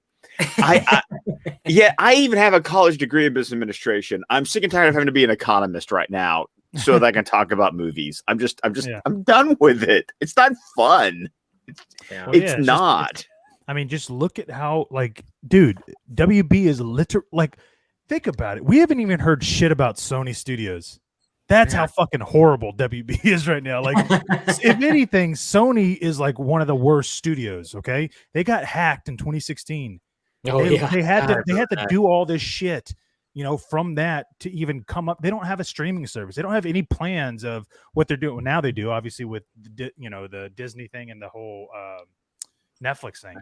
But still, like, dude, if anything, Sony should be like the one fucking studio that is getting restructured or it's getting bought out or getting all that. But no, it's fucking Warner Brothers this whole time, like since Justice League, since 2017, and even before that. I don't know. I guess when did the purchase of acquiring them? Did it happen in 2016 or 2015?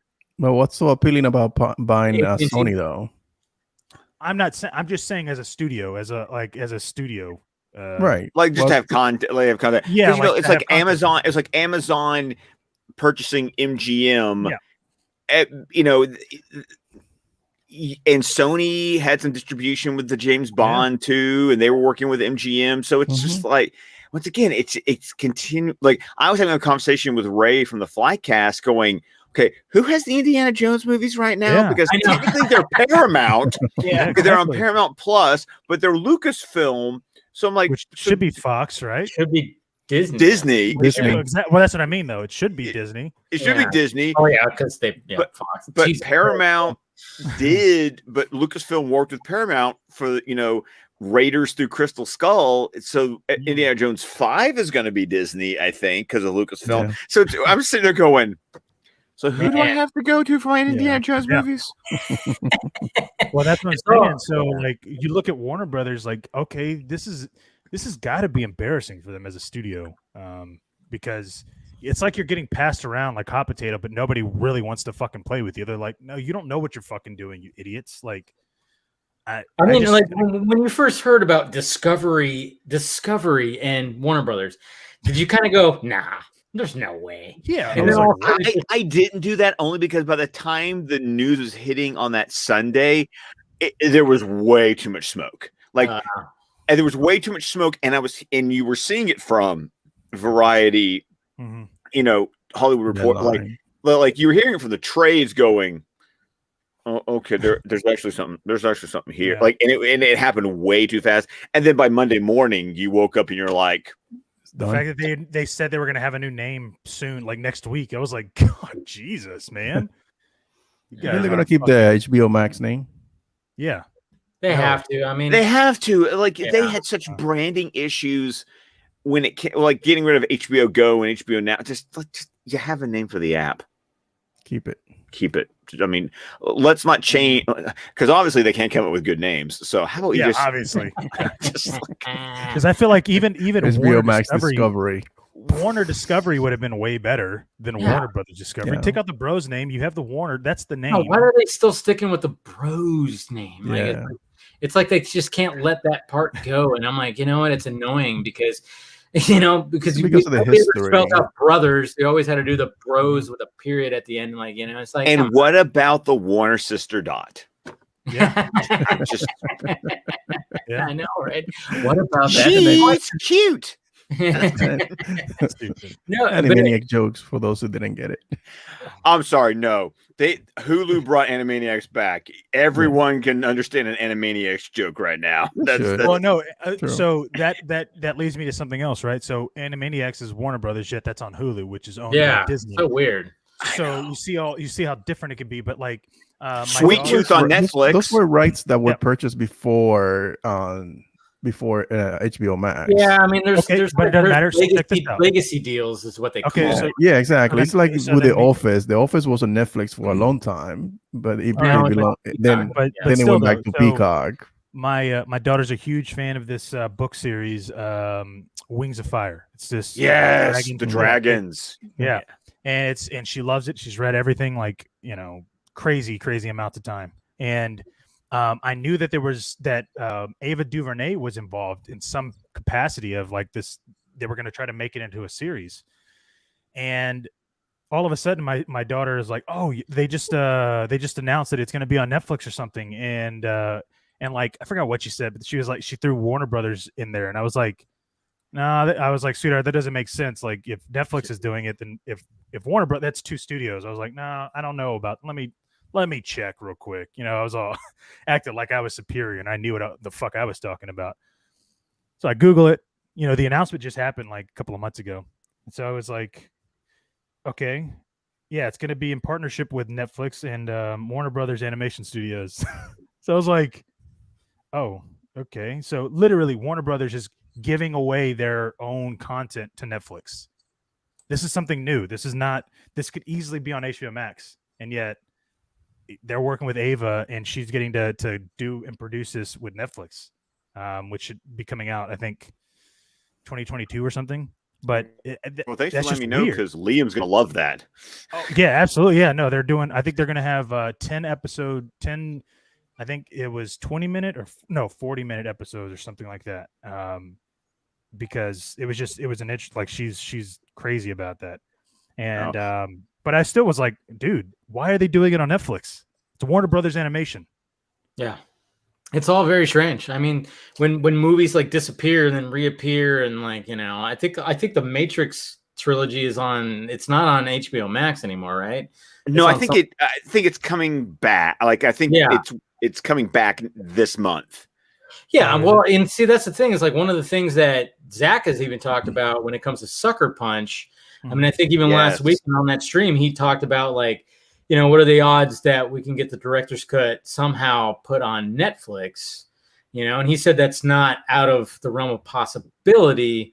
And so it's all just, I mean, and that's the thing, going back to the whole economics and the business side of it, we just don't understand what's happening behind this. As much as we try to understand it, there's just deals constantly going on. I mean, every movie, there's always like something that's happening, because in order for it to play on a certain channel, there's got to be a deal that's made. And then it gets onto another channel, then another channel, then another channel. And then streaming services, now you got I can't even understand it myself. Right. And yes, Scott, it's 10 40-minute episodes for the first season. Sweet. But it's interesting because it says the way they describe it is Wings of Fire will be produced by Warner Brothers Animation, sister studio to Warner Brothers TV, with Ava DuVernay where Ava DuVernay has an overall deal. Yet it's developed with Netflix. Well, because Ava DuVernay also had a deal with Netflix before she signed that deal with Warner Brothers. But I mean, wouldn't you think that they'd only want to work on exclusivity? Like, doesn't matter. You would. Well, okay. Now this gets into that discussion, because I remember we've talked about this before. Warner Media at when HBO Max was launching, I think Kylar, or maybe one of those execs that doesn't work there anymore, the rotating door of executives over at Warner Media, made the comment that their goal wasn't always to produce content exclusively for their service, because of the economics of maybe it would be more financially beneficial to sell that or license that to someone else.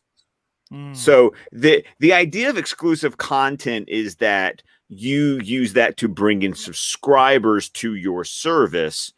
But if maybe some content you're not concerned about bringing subscribers to your service, if you don't see the content as a subscriber draw, like, are people going to subscribe for this? If that's not something you think is going to happen, then what you do is you license it to a Netflix, who was just going to pay you cold hard cash for the right to have the content. And that's money in metaphorically money in your pocket. And so some people. Well, sorry. I was saying, you think that's what happened with Godzilla and Tomb Raider with Legendary? Yeah. On Netflix? Yeah. I'm guessing, but I feel like Godzilla animated or Tomb Raider animated would be like, you'd want to do that with Legendary on Netflix or on HBO Max. You know what I mean? Yeah. Well, but then that's also getting to the difference between, you can make different deals between animation rights, movie rights, TV rights. Like, those are completely different deals. I mean, And right, it was like with Spider-Man, how at one point it was this studio had the movie rights, but then Disney eventually got the TV right, because that's like why Spectacular Spider-Man got canceled, because it was suddenly Hulk. Disney had the TV rights while Sony still had the movie rights. Same You thing can with tell the I've been Hulk. doing this for way too long. That's good though. Man. Just makes your head hurt. Jeez. No, that's the problem. Is like, Yeah. the day I retire, the day I hang up my Spurs is going to be the day I'm just like, good luck, everybody. Have fun. Yeah, not even gonna think about it anymore. Jeez. And if anybody's wondering why Mr. Colbert's not showing up, apparently he's not feeling good tonight. Yeah. Just got the message where he's been kind of sick. So Throw a knife at Steven. Oh, come on. He got vaccinated. He is doesn't. that what happened? Yes. Oh, I didn't know. He didn't say that. Okay. Thank you for putting his business out there, Yeah. dude. He deserves it. That's what he gets then. I know. Well, I mean, has everyone seen Alex's video of the exact knife Amanda should use to throw a knife at Steven? Yeah. Oh yeah. Yeah, I saw that. I saw heard the about thing today. That was funny. I mean, I love the fact that he actually has like a knife underneath his desk. Like literally, he could just pull it out, and there it is. I'm like, yeah. Well, I have things underneath my deep. desk. You guys don't think it's that cool? I mean, honestly. Well, I mean, is it a knife or a sword? Well, Not a knife. Yeah, that's not a knife. This is a knife. That's a knife. Actually, he says that's a knife. That's a lot of people get that wrong. That's one of those Mandela things. Yeah. Everybody thinks that he says that's not a knife. This is a knife, but he actually goes, "That's not a knife," and he goes, "That's a knife," like that. He says it like that. No, that's not what he says. What? See, I remember something different. See, that's the thing. Mandela effect. Mandela effect. I mean, it's the same thing with like Luke. Same thing with Jaws when everybody thinks like he says we're gonna need a bigger boat, but he actually says you're gonna need a bigger boat. Bigger boat. I remember that one. I remember. Or like Luke, I am your father. He doesn't say. No, he goes. He didn't tell you who your father was. No, he says, I am your father. He doesn't go Luke. He never says. He doesn't say Luke. But I have friends that swear that he says Luke.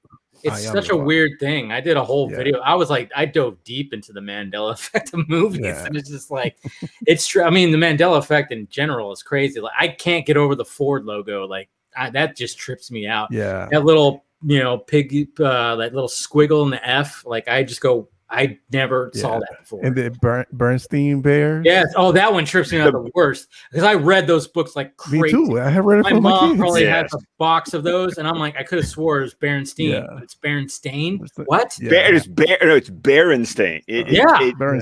Berenstain Bears. That's what sent me down that fucking rabbit hole of the Mandela effect, because I was like, no. I read those. I have, like, my mom probably still has a box full of those books. I read those books. There's no way it says stain. Sure enough. Like, what? Man, tell you what. The one that got me was Simba.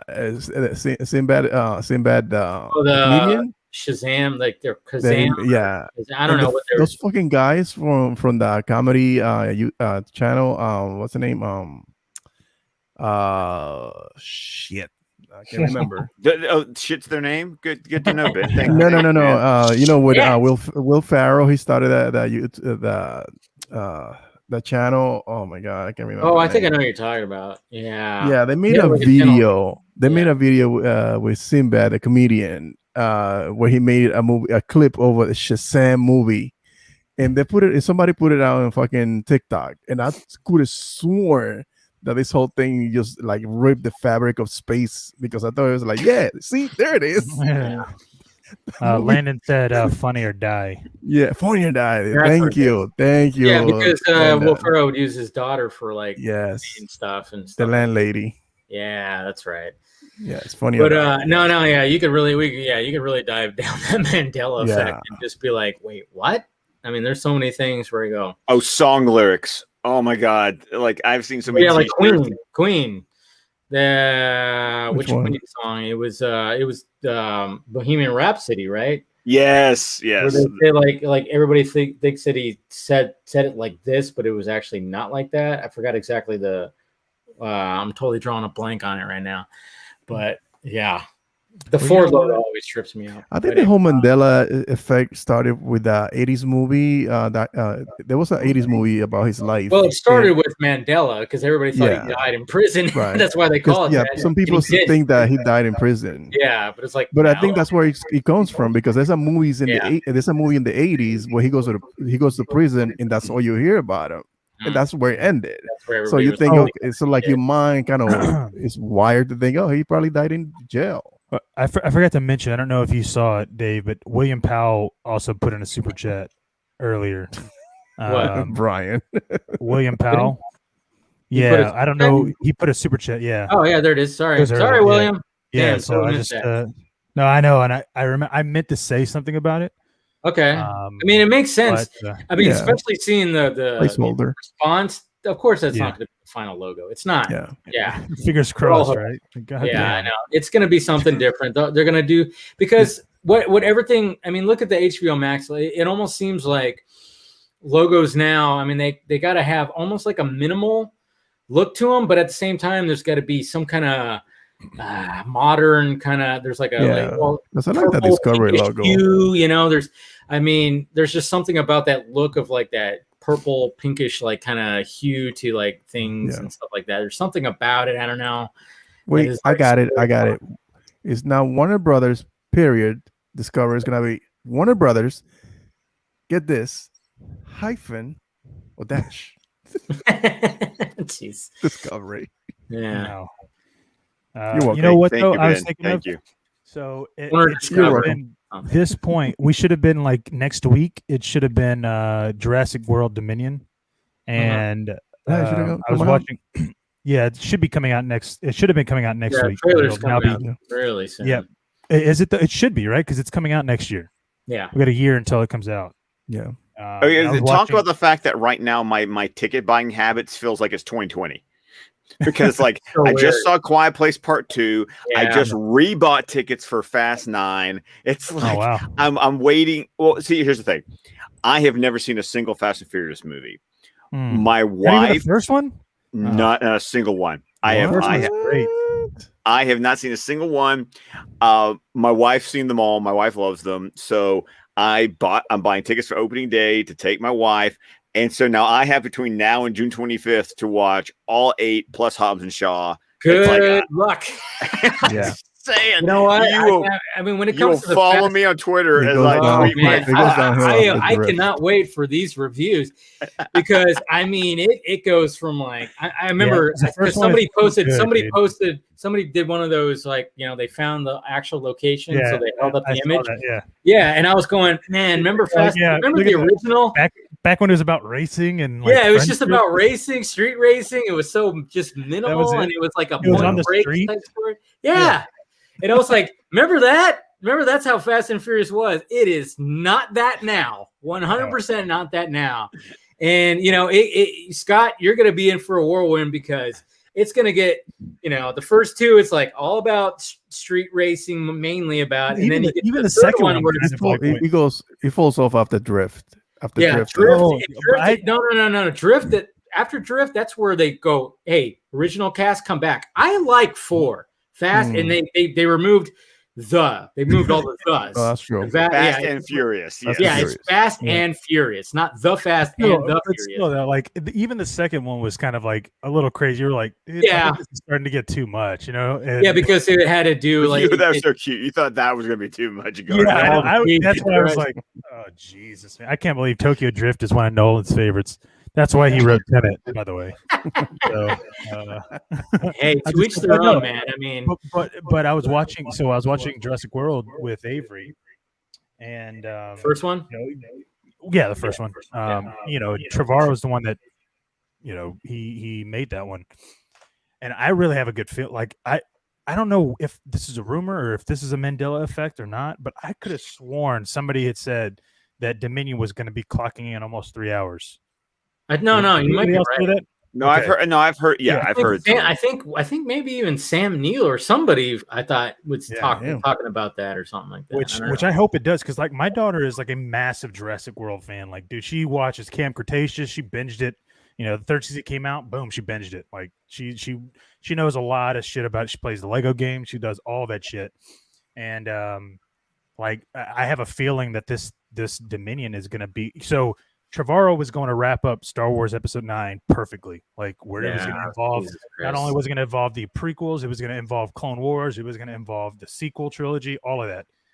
So I have a feeling he's going to do that, but with Jurassic World, which I really fucking hope is a legit thing. And if it's like let's say it's a 2-hour, 45-minute film, like, because why not? Fuck it. It's capping off almost what, 6 films, right?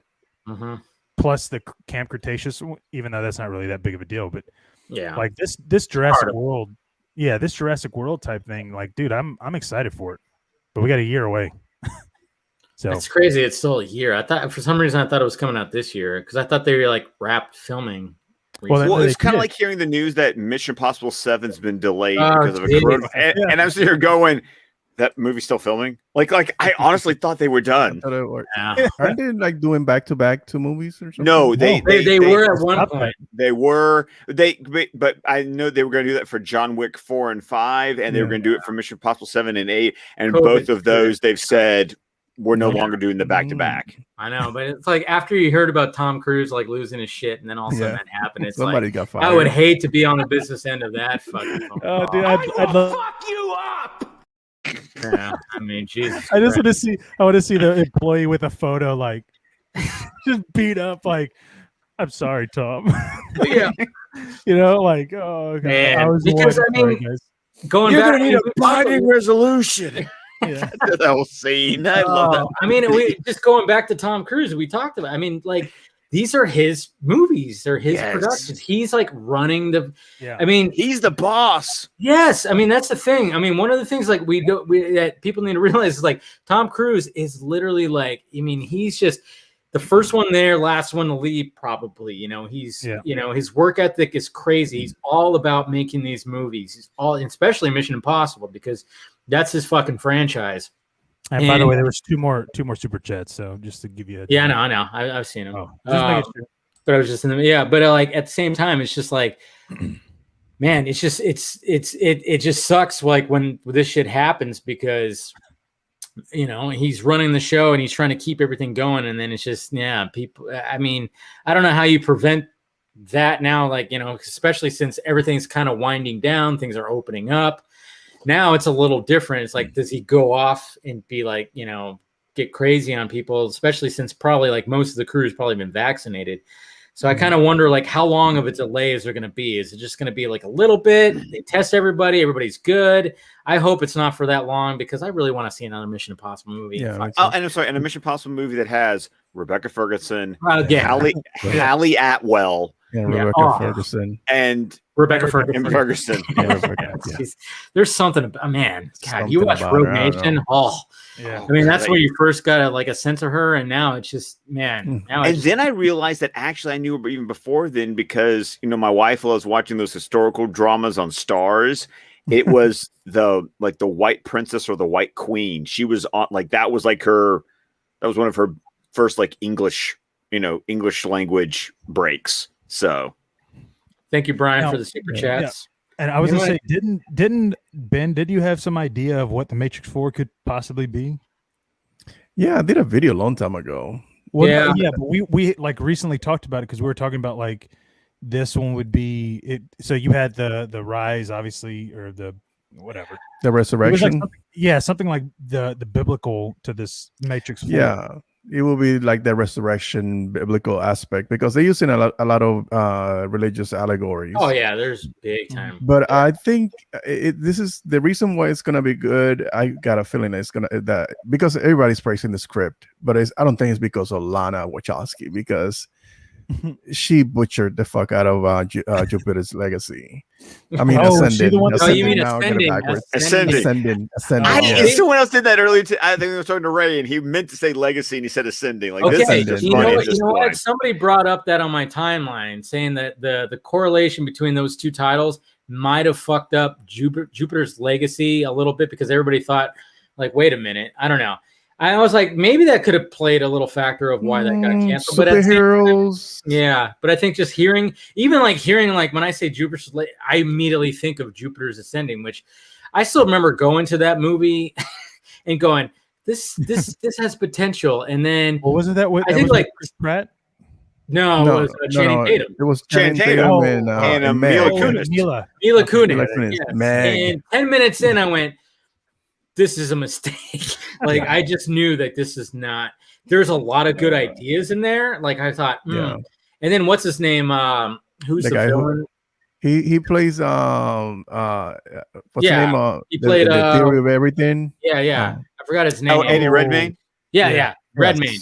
When he came on screen, it's like he's a good actor, but I don't know what he was trying to do with his voice. Like, I don't know. He was like a good thing that you were talking about Dune, because he was supposed to be like what's the name? Harkonnen. The nephew. No, the uncle. The he was supposed to be Baron Harkonnen. Yeah, he was supposed to be like this conniving asshole who owns the who owned the planet. Yeah, no, I was about to say, I was like, there you go. Is he? Is he in that? Yeah. He's in that. No, he's not in there. This is Stellan Skarsgård. Yeah, I was about to say, I was like, no, he's not, right? Because but he was supposed to be that type of that character. type. Yeah, because they own planets, and Earth was supposed to be a planet that they own, and they were supposed to harvest it or whatever. So they took some liberties with Rebecca some of Ferguson. them. Yes. Just stop talking. Wait, that stuff is out already? Oh, it's been out. They've been out forever, man. Like I go to the FYE at the mall, they have all kinds of Dune figures like that. Yeah, and then you got the Build a Batista. Yeah. Oh shit. Yeah, no, I forget that Batista is in that. Yeah, he's there. Mm-hmm. And so is Momoa, which is like, man, that cast. It's Duncan Idaho. Yes. Okay. And then it's funny too, because like when you read the book, right there. Oh, look at that. Oh shit. Yeah, clean shaven Momoa. Yeah, I don't like shaving Momoa. Well, it's not clean shaven, but it's I like my no birdie beard. Momoa. Yeah. But it's funny too, because when you Oscar Isaac plays Leto. Leto. But it's just like when you hear the description of him, you're like, I don't know if that's exactly but when I'm reading the book, I'm like, I'm just seeing Oscar Isaac. I don't care. The descriptions are going to be different from what we're going to see in the new movie. I think you guys even talked about that last night, Scott. We did. Yeah. It was like we don't care. Like the physical description doesn't match, but they will embody that character. Yeah. So like I think Denai did a good job casting. He did a fantastic job. I asked you this one time, Scott, because this book takes a lot of inspiration from Middle Eastern in religion. Oh, absolutely. Yes. And but the savior, the Messiah, the Al-Ghai, his name is Paul, the whitest name you could think of. Well, because why is that? Because it's the idea of a Lawrence of Arabia type, the white man, the colonialist who finds sympathy and empathy for the indigenous people. Okay. Yeah. So that was totally what Frank Herbert was going for, was a Lawrence of Arabia type who becomes the savior, prophet, hero of, the Fremen. So yeah, that's exactly where that goes from, because there's a lot of Arabic in it, or Arabic, adjacentness, tones to it. Spice being like oil is something like you can pick up on, and Herbert flat out says, yes, that was a thing I was going for. So I'm wondering, we haven't got a runtime for it yet, huh? No, and we still haven't gotten I'm still working on the rumor that he's breaking the book over 2 movies, and so this movie that's coming out is only supposed to be the first half of the book. Yeah, I thought the second movie was supposed to be Messiah. I don't know. That's the thing. It's like there's so many details we don't know about this thing. Right. That's the thing. I mean, it was supposed to come out last year at the end of last year, of course, but. Right. I mean, I can imagine. Did you guys see Edgar Wright's tweet when he said he saw a movie and he said it was fantastic? I almost think that it might be Dune or it might be Green Knight. What did he don't know. He tweeted out something that he saw a movie he can't talk about, but it was fantastic. He saw it in IMAX, and he goes, "Yes, that movie," or something like that. A lot of people are thinking it might be Dune. Might be Spider-Man. I don't know if it'd be Spider-Man. It doesn't seem like Edgar Wright would go crazy over a Spider-Man movie. Yeah, I'm thinking it's Dune or Green Knight. I don't know what other movies Green come Knight out. looks amazing. Oh, Yeah. that looks amazing. I'm Yeah, so down. I'm wondering. For that. Can't wait. I mean, Edgar Wright. I mean, even like the trailer to his new movie got me intrigued. Like, Last Night in Soho. Fuck. Mm. What's going on in that What's going on movie? Like, there? okay, so we're traveling back, and she's like Anya Taylor-Joy. It's like a fantasy thing, and then I there's think a she says horror schizo. element. She's seen the whole thing. What? I think she says schizo, and she imagined it, the whole thing. Yeah, but I mean, like, it's just intriguing because you got this fantasy element, you got this kind of traveling back element, and then all of a sudden you get this horror element all in one. And I love the fact how the trailer ends. You see like the frightenedness, and then it's just like freeze frames, and then it like cracks. I'm like, oh, very old school. Yes, Like, thank you. I mean, like, it was very old very school. The way, Stephen like, King. the frame just like cracks. It's really awesome. I love that. Speaking of which, do you guys know about that new Stephen King series on Apple TV Plus that dropped today? No. Oh no, which one? It's an adaptation of his novel Lizzie's Story, starring Julianne Moore. Okay. And Stephen King adapted it himself. Now, because it's Apple TV Plus, they still go with the weekly release schedule, but the pilot dropped today. Oh, okay. Let me add that in there. Yeah, to the list. They had that Hulu series, Castle Black. Castle Rock. Castle Rock. Yeah, but they messed up the second season. Oh, I never got around to it. The first season was freaking great, and then the second, I couldn't go past 3 episodes, and I gave it a fair chance, but it's just not. It was nowhere near as good as the first one had better actors involved. Mm-hmm. They had Skarsgård, that dude that played Pennywise. Yeah, Bill. Yeah, Bill. He's really good in that series. Like if you're looking to watch something Stephen King related, I recommend that. Oh yeah, because I'm trying to remember who else is in it. So Julianne Moore and Clive Owen. Oh, well, there you go. Oh no, I'm there. Oh, Clive Owen. Yeah, Clive Owen's Owen. one of my favorite And actors. they dropped episode 1 and episode 2. God, you know what? I always, anytime I think of Clive Owen, I always go back to Sin City. Sin City. Yeah. You forgot to flush. He was so excellent in that. But I love the scene because Sin City had multiple directors direct some scenes. Well, no, it was just Sin City. It was just Rodriguez, and then Tarantino did the. I thought it had like somebody else too, but maybe I'm wrong. Well, Frank Miller. Frank Miller did some things, right? He did, but he just did that because of the panels and the way it was drawn. Yes, exactly. Yeah. He basically storyboarded But then there's that scene in the car with Clive Owen and Benicio del Toro. That's Tarantino. Yeah, Tarantino was like, okay, instead of like we're not gonna do voiceover, you're just gonna fucking talk. Yeah. And I love that scene because it's just like all of a sudden, like, it changed it up. Like, okay, there you go. Yeah, there it is. Yeah, that's it. Yes. No, but I love that scene where he's just like in the car and he's trying to like figure out what he's gonna do because he's got a dead cop on his hand who has a fucking literally a gun sticking out of his forehead. And but I love the fact that when the cop is behind him and he's driving and he's now just talking out loud as opposed to doing the voiceover. I mean, that was just something that you just gotta love the little subtle thing that Tarantino was like, nah, he's gonna say it. I could just imagine him going, okay, Robert, he's just gonna say it in the scene. We're not gonna do a voiceover. We're just gonna say it. He's gonna fucking say it. He's just. I can see him explaining it to Robert Rodriguez, like, hey. But think about how cool that. Like, imagine like Nolan being like, hey, Zach. Hey, would you be able to do like this one scene? Just guest spot this one scene. Dude, there needs to be some kind of something like that. That'd be so bad. Well, the reason why they were able to do that is because guess what? Rodriguez at that point in time was like, fuck the DGA. I'm not in it. I'm going to do whatever I want to do because I want Frank Miller's name because it says Frank Miller Sin City. Yes. And they were not okay with him doing that because he wasn't the director. And he said, you know what? I'm going to leave the DGA. I'm out. And look at what he's done. He did Sin City. He worked with Cameron on Alita. Now he's working with Disney on The Mandalorian. I mean, with Boba Fett. Like, and he's got that series with Affleck coming, Hypnotic. Oh yeah. They're gonna start doing that movie. Like, dude, forgot about that.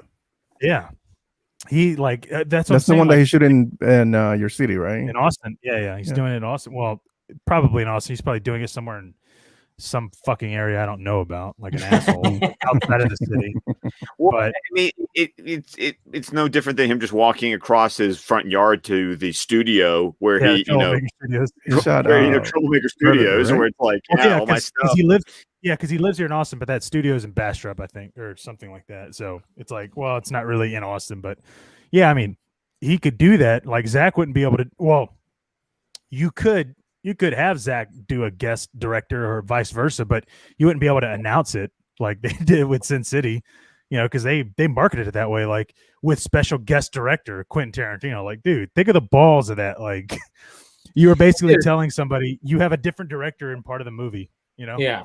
And that movie still holds up. Yeah, absolutely. The sequel. It's funny how the sequel just did not work. Like the sequel's okay. Ava Green. Ava Green. Well, even Josh Brolin was awesome too. I mean, like, I remember watching that and going, man, I think this was like, when did that come out? That came out 2005. No, the sequel. He's talking about the sequel. Oh, the sequel 2014. Okay, that was before we got our Batman. I even thought, I was like, you know what? Brolin would be a good Batman. When I think the narration, the voiceover, I just kind of went and just seeing him, I'm like, man, he would be a pretty good like older Batman. And I even thinking of like a Dark Knight Returns, and turns out that was Snyder actually thought of Brolin too, because he would have been. But what's interesting too is like, do you guys remember a movie called 4 Rooms that came out in the mid-90s? I remember it. I've never seen it. Okay, well, I know that Tarantino wrote it. It was, but it was directed by 5 different directors. They directed different parts. Yeah. When can we get that's just something I thought about. Is like, I mean, nowadays it's just like you have a series and you could just have a director direct a different episode, but just stuff like that. I mean, I love I would like bring something like that back where you have different directors directing different parts of like a story. And now that we have all the streaming stuff, it's like, bring some more of that. I mean, it would be bad. I mean, we've talked about it today about, having Justice League 2, and it's like Zach probably, if Justice League 2 happens and 3, and I love the fact that too, a lot of people are passing around the fact that he said like, oh, we'd shoot it together. We'd shoot 2 and 3 together. And I'm like, has anybody not listened to the vodka streams? I'm about to say, like, I was here going, right here. I was reading that comment going, I'm like, guys, wait, we talked about that. Talked about that. Like, that would be the only possible way to do it. It's like, I saw that like going around like the past, like yesterday and whatever. And I'm like, we've got already been discussed anyways, but it's just like, to shoot it all together. But I mean, if it's going to be a series kind of thing, it's like, I mean, even with what Zach is doing with the Army of the Dead, is the fact that he directed the first and last. It's like, yes, there you go. I mean, that's. I mean, look at the Mandalorian when it started off. Favreau was like, all right, let me do this, and then, boom, there you go. Now I'm just part of it, a producer, showrunner, whatever the hell he exactly is. It's like I don't know. I think I just want more of that, and it would be kind of cool. Like if there was a collaboration, if you got a Nolan and Snyder collaboration and other directors, dude, fuck. It was just something original though. I would love that for something just original. Nolan, Snyder, fucking What I'm thinking about would be cool. A project for that is I'm reading a lot of books for. Sorry, I say that like that's something different. I know. I'm like, wait. So you're doing normal things, Scott? So I'm living my life, is what I'm saying. But I love when I read books that like have that alternating narration where like this like all the even number chapters focus on one character and all the odd number chapters focus on another character. And wouldn't that be, and then the cool thing is watching for how they eventually like intersect and come together.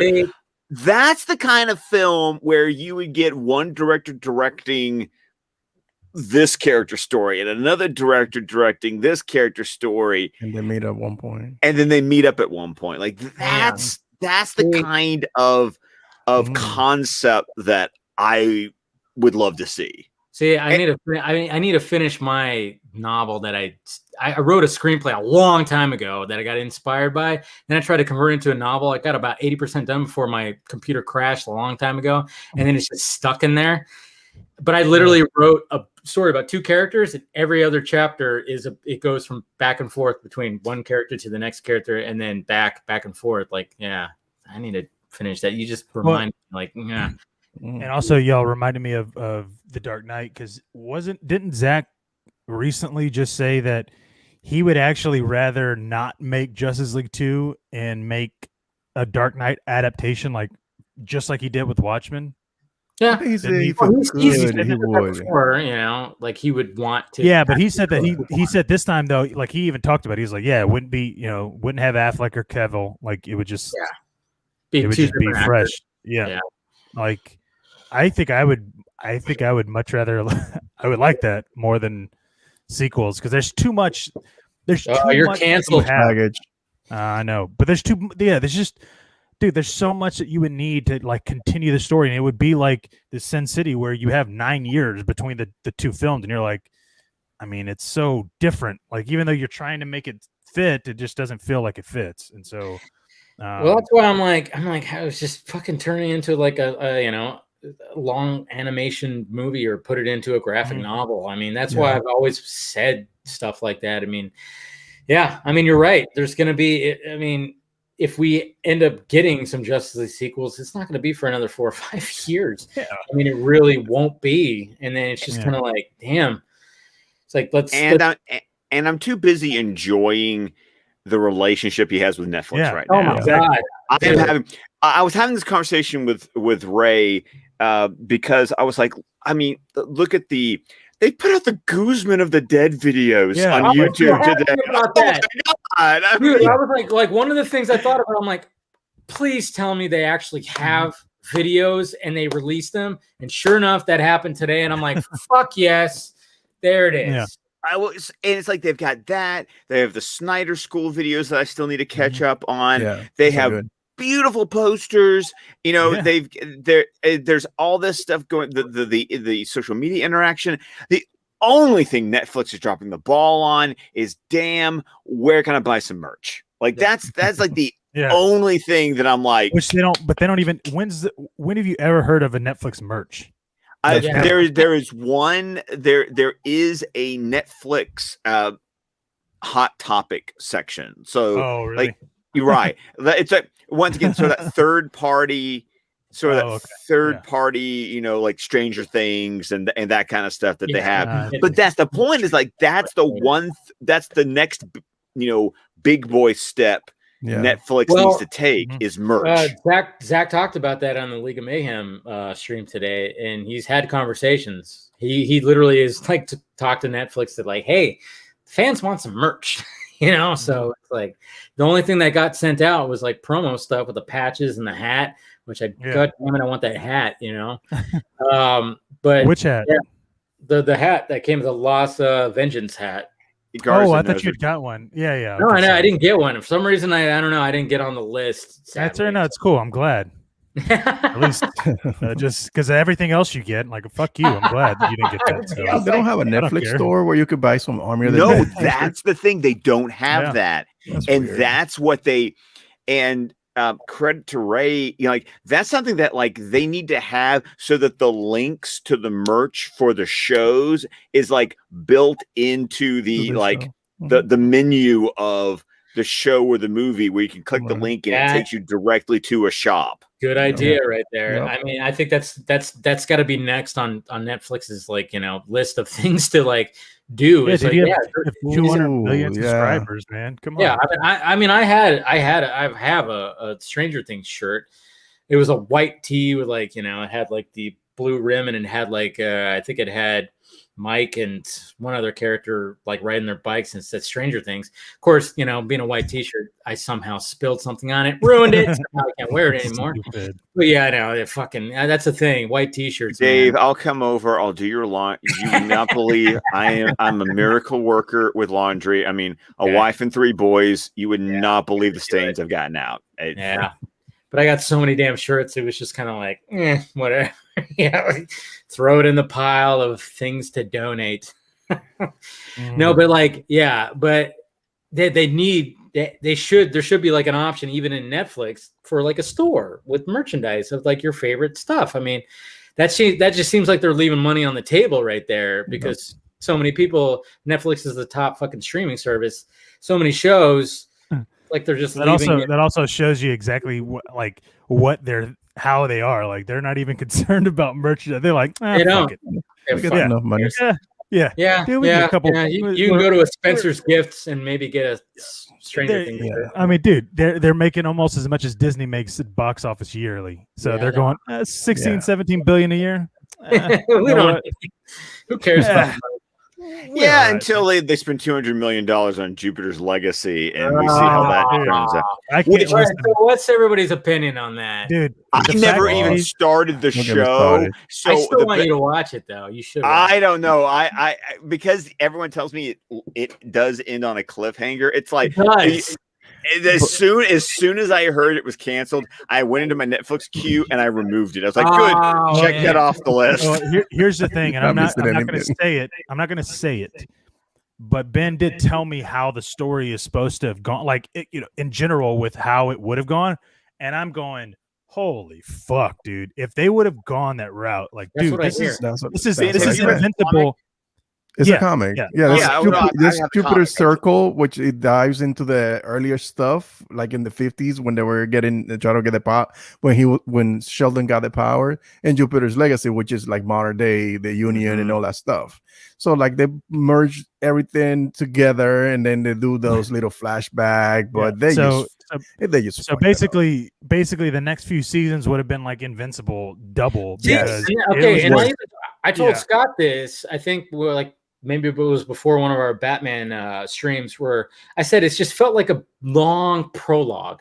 Like it was. Yes, you said that last week. Yes, I was like, it kept on like, I was digging the back and forth between like, okay, we see before they get the powers and then present day what they're dealing with, but it just felt like it just kept building and building. I'm like, when are we going to finally get to like an actual? When are we going to go for what the whole? See, that's what I told Steven this. Like the whole season could have been just like an intro, like a montage. That's it. Yeah. Because that's what it felt like, a long montage. Like I said, it was a long fucking prologue. It was just a big, huge prologue to like an actual story that we were supposed to get to. Yeah.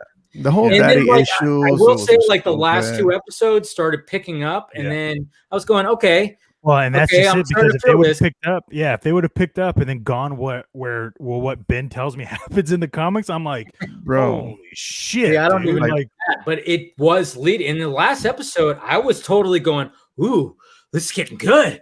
Holy shit. And then it would have been really good. And then all of a sudden it ends with that cliffhanger. I'm like, all right, there it is. I think I will watch season 2. Yeah.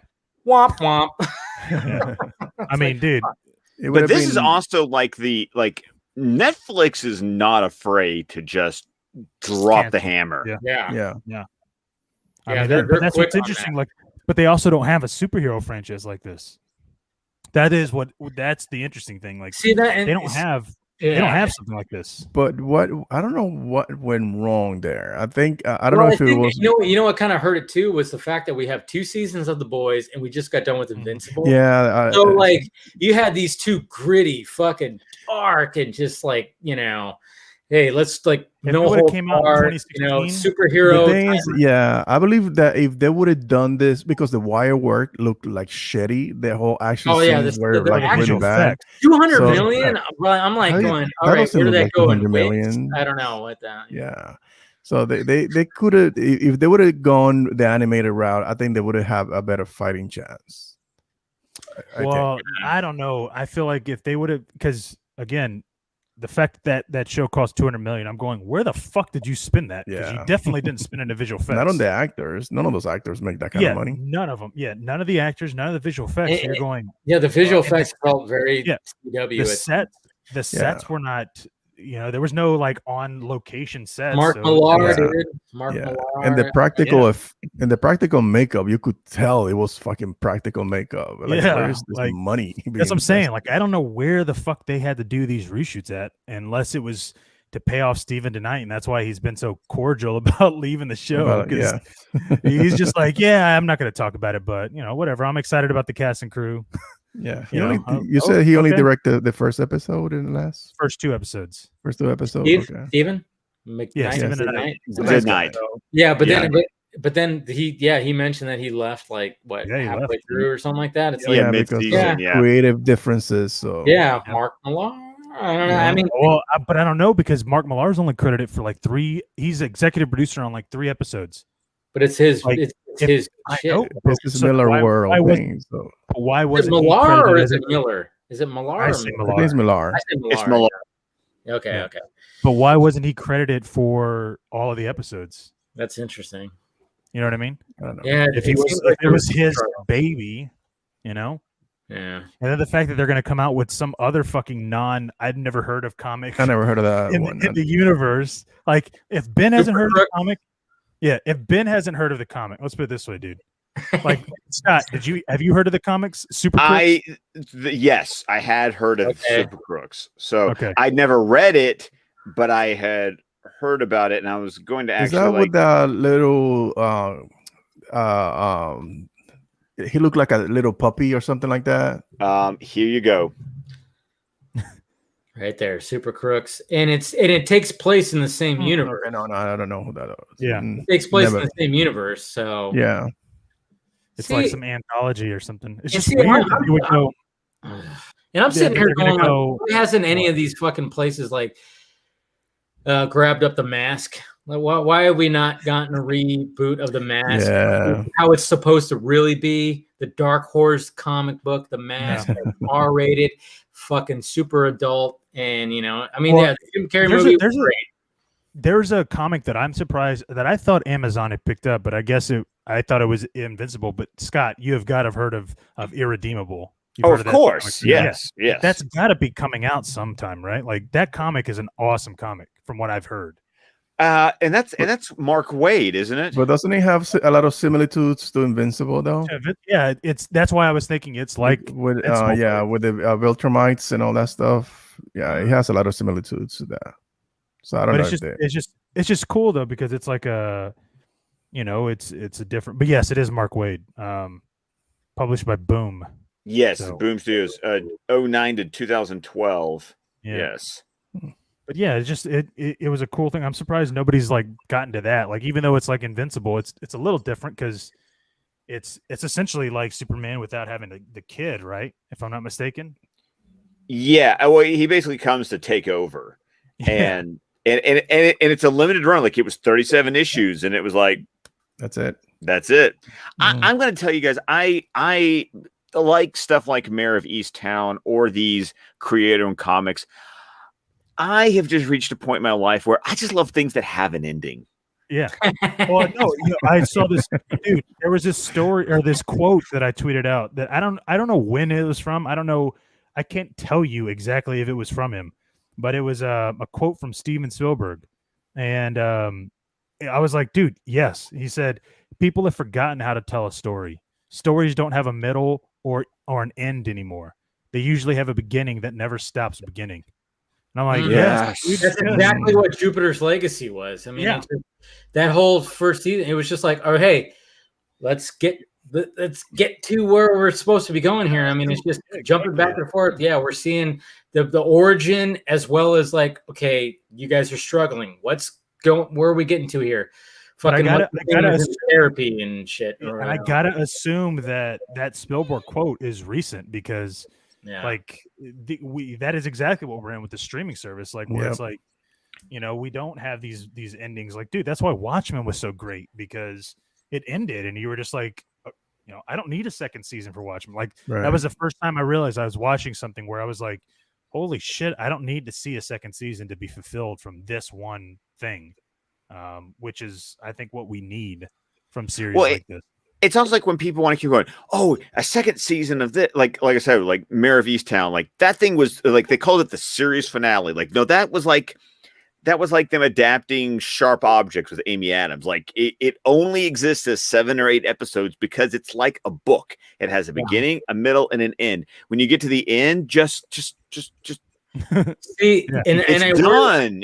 worry about the show The Flight Attendant because I'm like, I thought that was only going to be like a one-off. Like it was supposed. That's the problem. It was supposed to be because it's also just a one novel, and I'm in the middle of reading it too.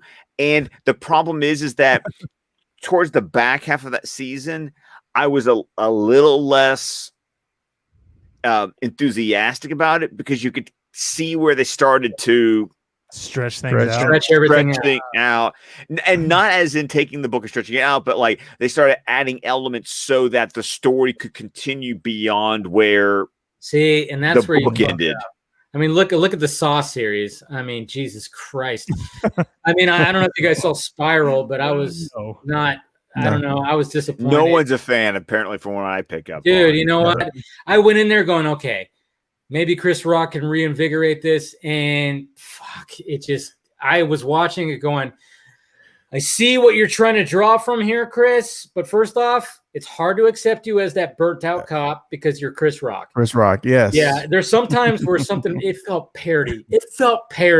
I was going, okay, this feels like a parody almost because, and then I guessed who was fucking doing the whole thing like that. I was like, I already know who's doing this. And it was obvious. And then I was like, okay, there's going to be something where it draws it from, it connects it to, Jigsaw and blah, blah, blah. But it's like, there's barely even a reference to Jigsaw. It's not even, I'm just even saying it's not even worth your time.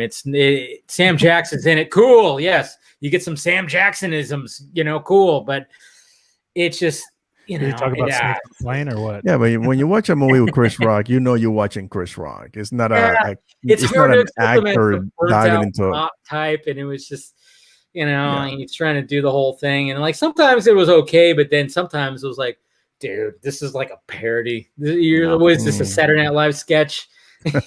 Well, and it was so funny because that came out the same weekend as Army of the Dead and Those Who Wish Me Dead. Which I just watched.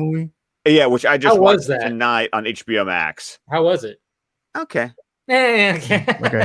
Like it was literally my wife and I have a night without the two big kids. Let's order some steak. Let's order some Outback and nice. Click what I mean. It was definitely one of those. If you're gonna watch it on HBO Max. Yeah. And if you miss it, I mean, hey. Well, speaking of HBO Max, I'm curious what y'all think. Like Joel Kinnaman, he's been in a lot of stuff. Don't get me wrong, but he says that Suicide Squad is James Gunn's best work. Yeah. I mean, but how can we take that? Can we take that at face value? It's an actor who did a job, and he said he did it well.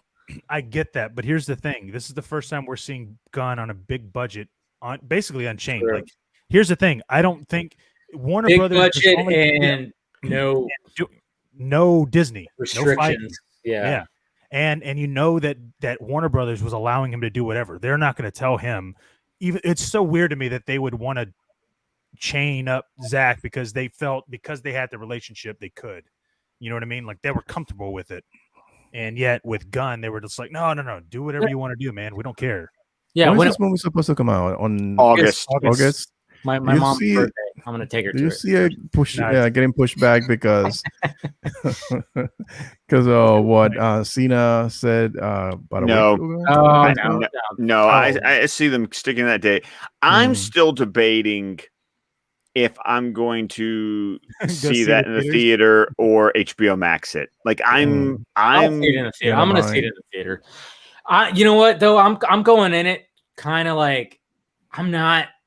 I mean, as much as I'm intrigued by it, I mean, especially when we saw in fandom that behind the scenes featurette, I think, Garza, we kind of shared the like, whoa, this looks fucking batshit insane, and then, the trailers, I mean, that one trailer, a couple of trailers that they released online were kind of lackluster, but that theatrical one, a lot better, which was a lot better. Yes. Yeah. And then I'm kind of going, all right, I'm going to go see it, but my expectations are just kind of, they're not high. They're not super high, and I'm just kind of going, walking in, going, just entertain me. Let's see what happens. And I'm hoping to walk out going, holy shit, that was absolutely batshit crazy. I'm telling you, man. I've stuck with it. I was the first to say it. Thank I'm you, not Jason. ashamed to say it. I'm fucking. I truly think we're gonna see Superman in this fucking film.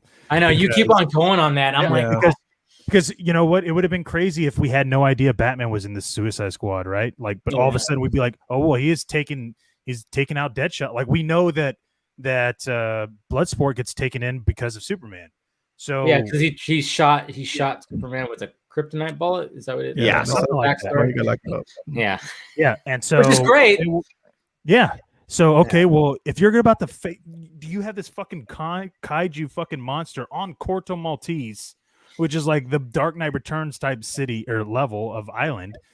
Why wouldn't I could see this to where Superman shows up with a full-on beard and he's like, sorry, I had a rush. I didn't have time to shave. Like that would be a literal like fourth wall joke on the Justice League deal, but it would work in this context because if they do that, I will send you a bottle of something expensive. I shouldn't say that. Yeah, of that Stone Quarry, the Stonehand one. Yeah, I know. Yeah, I'll be like, Zach, can you send me a bottle so I can send it over to Garza? Yeah, no, but I'm just saying. I mean, I know where your head's at, but it's so far fetched. And the only reason why I say this is because he had carte blanche on everything. He could have done a Superman film if he wanted to. So why would they have said no? You can't have Superman cameo or do something in it. Speaking of that, though, I mean, we saw Cavill's post today on Instagram. Yeah, that's a little intriguing. He's traveling to the States. Scott, I saw your mouth move. What do you think it's about?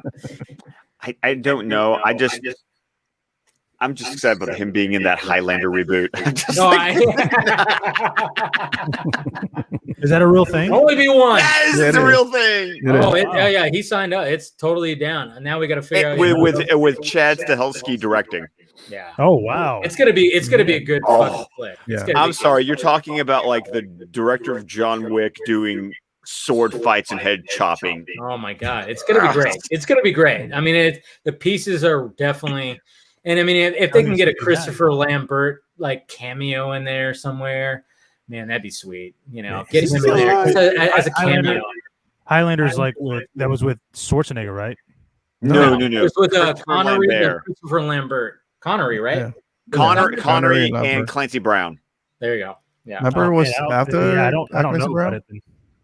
Clancy Brown was the villain of the first movie. Okay. He was the Kurgan. I don't know. But Christopher Lambert. I just want I hope they do like a nice little cameo. When you say Christopher Lambert, you're talking about Raiden, right? Yeah. Yes. Raiden. Yeah. He's great. He's great. I mean, he was kind of like kind of an action star back in the 90s, early 80s. 90s. In the 80s, yeah. 80s, 90s, he was kind of because he had like there was something about him. And, obviously, yeah, like you said, when we think about him, you think of Raiden. And, and for me, he's always Connor McLeod. So, but he always there was just something about that guy. And I just kind of hope, I don't know what he's doing now, but I kind of hope they just kind of put him in there somewhere, just a little homage of like that. And we need some Queen. I'm sorry. To explain to Garza, the entire soundtrack to Highlander is Queen songs. Yeah, there's a lot and not as in like needle drops, as in Queen wrote the songs for the movie. Wow. Yeah. Didn't know that. It's kind of like a BG's Staying Alive kind of thing. Yeah.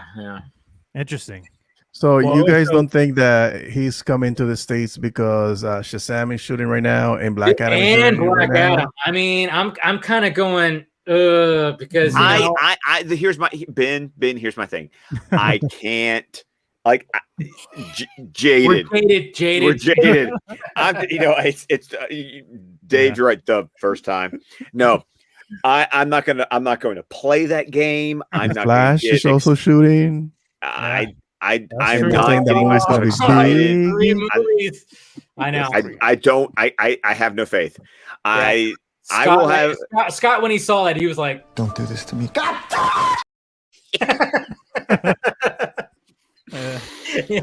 Yeah.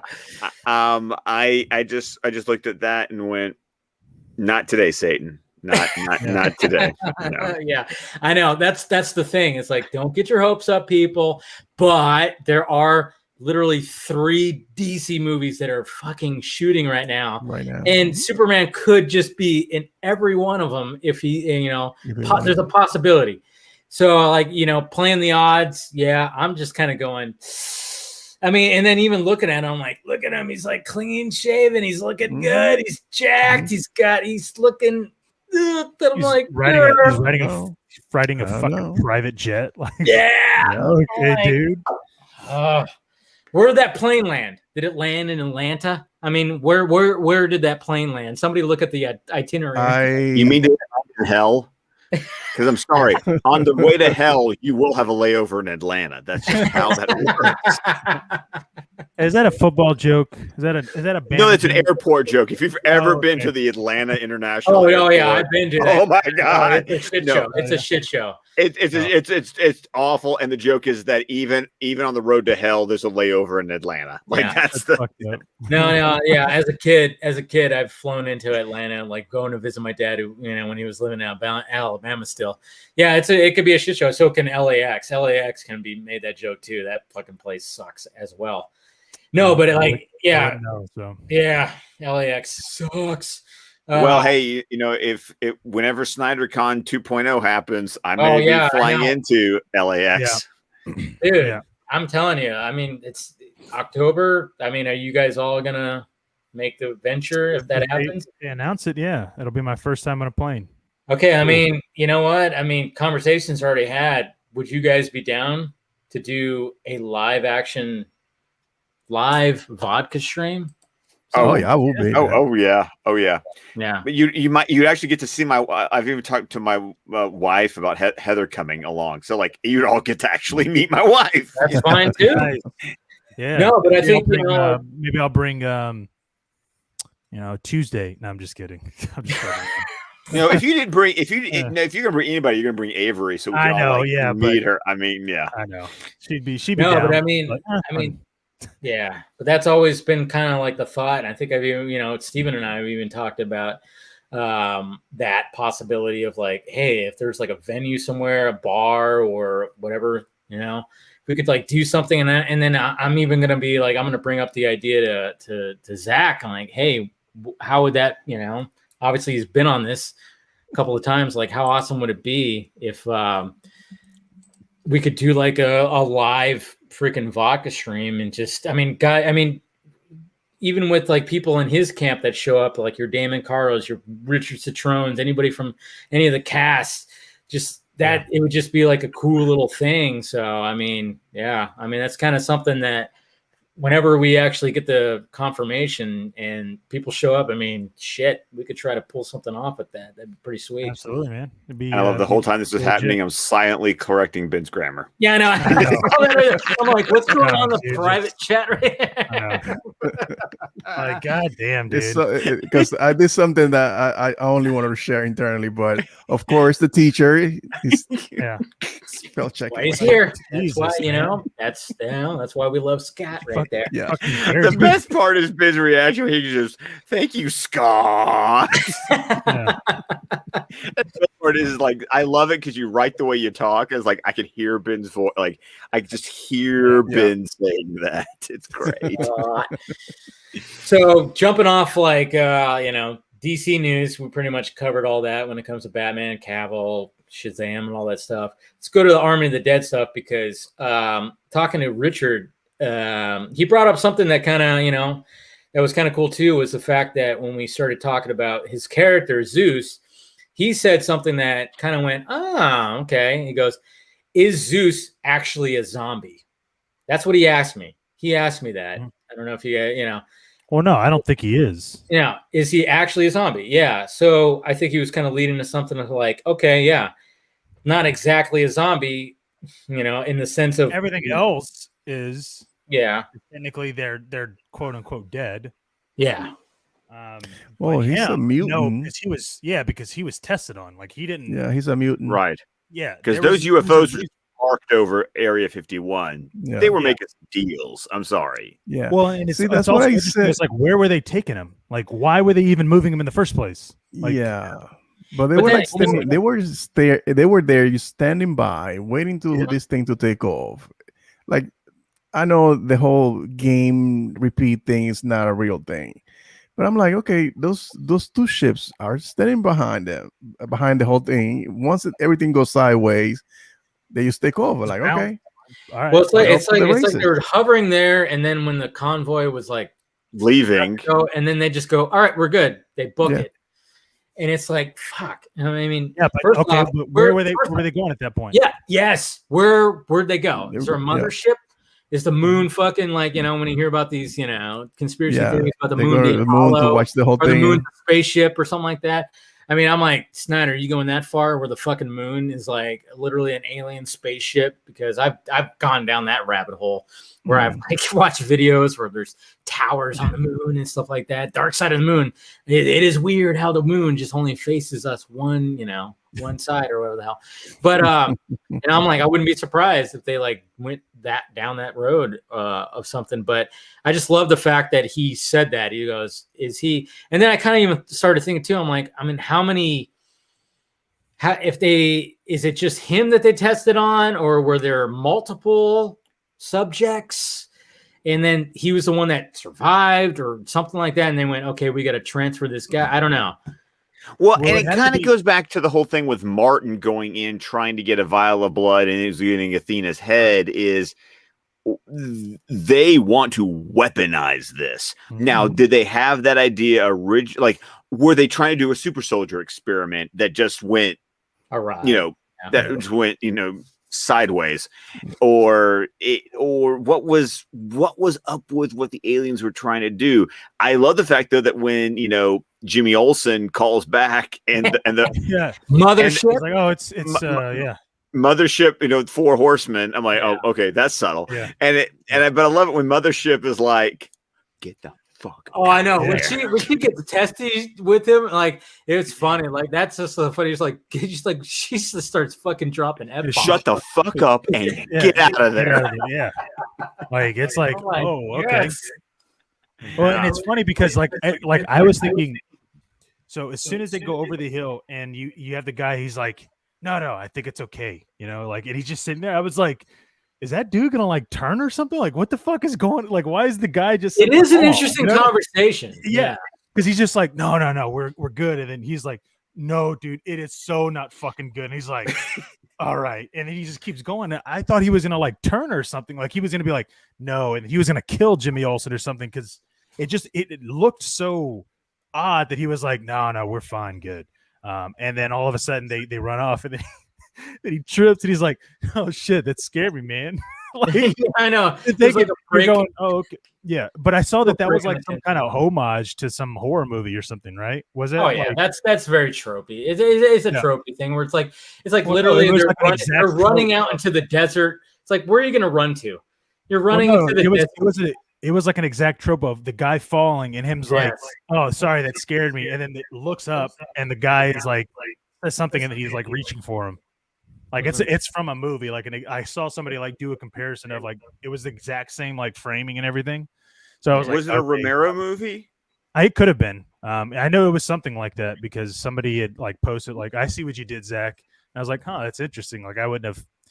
I figured it was just homage just of the scenario, but then there at that same point you hear like wings fluttering or something like that. So what is like why would maybe that's in the subtitles? I don't know.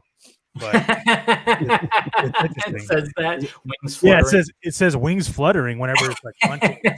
I was like, that's a weird thing. Why would you say that, Netflix? Why are you fucking freaking me out, dude? Wings or something? But also something I tweeted out, and Zach liked it, but he didn't comment on it. But I almost think that the queen sacrificed her, like she willingly went to Zeus because there's no bite marks on her. That is interesting. That is interesting. There's no bite marks, period. So I was like, maybe that's why she gets pregnant, because Like from who what we was know- she? Who was she Yeah. prior? Yeah. because But Zeus nobody didn't- have he nobody have Her name asked was Lola. Zach if She was a showgirl. Girl. yeah, Lola from the Copacabana.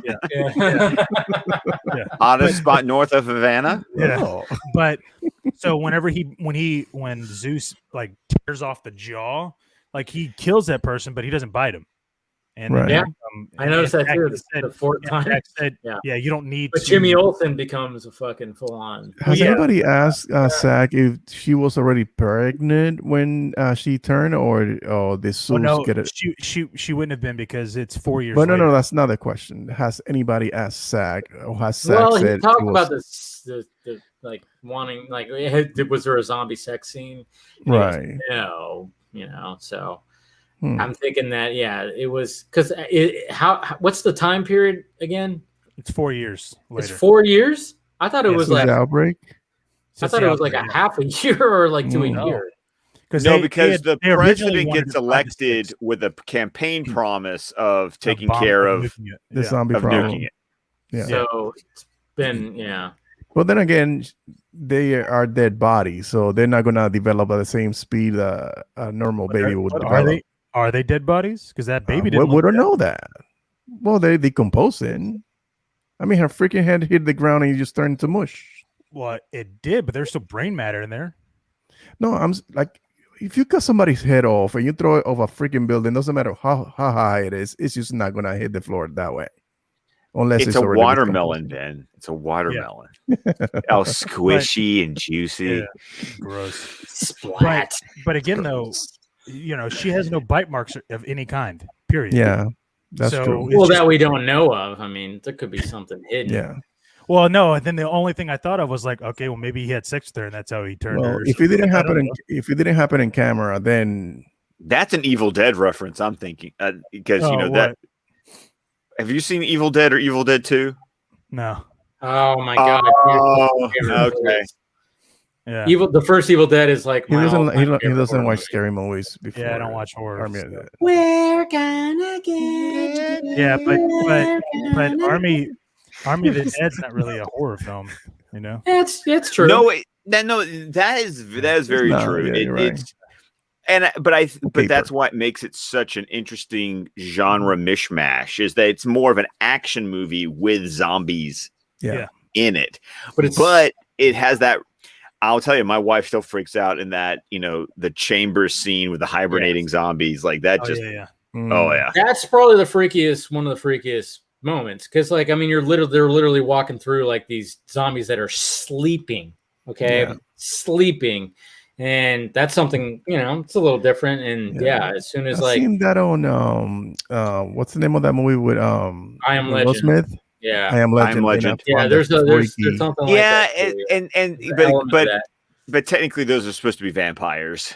Yeah, right. they're still was freaky when he used to like put the light on them and they just such a good movie. Such a good movie, to be honest. Like the part where he has to kill his dog. I mean, that fucking rips. I mean, I love how it's just pulls in on his face while it's happening.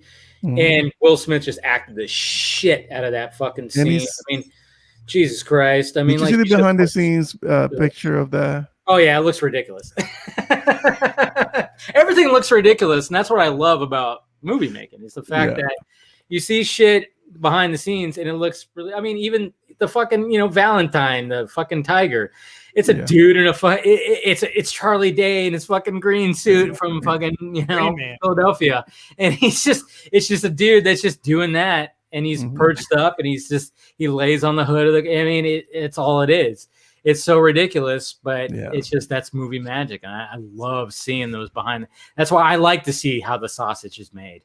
It's also amazing that Netflix basically produced like the special feature of a DVD and put it on the service, which once again it makes me just so scared. It's like, please, can I get a physical release of this? I want a nice 4K, release. I think somebody asked released anything.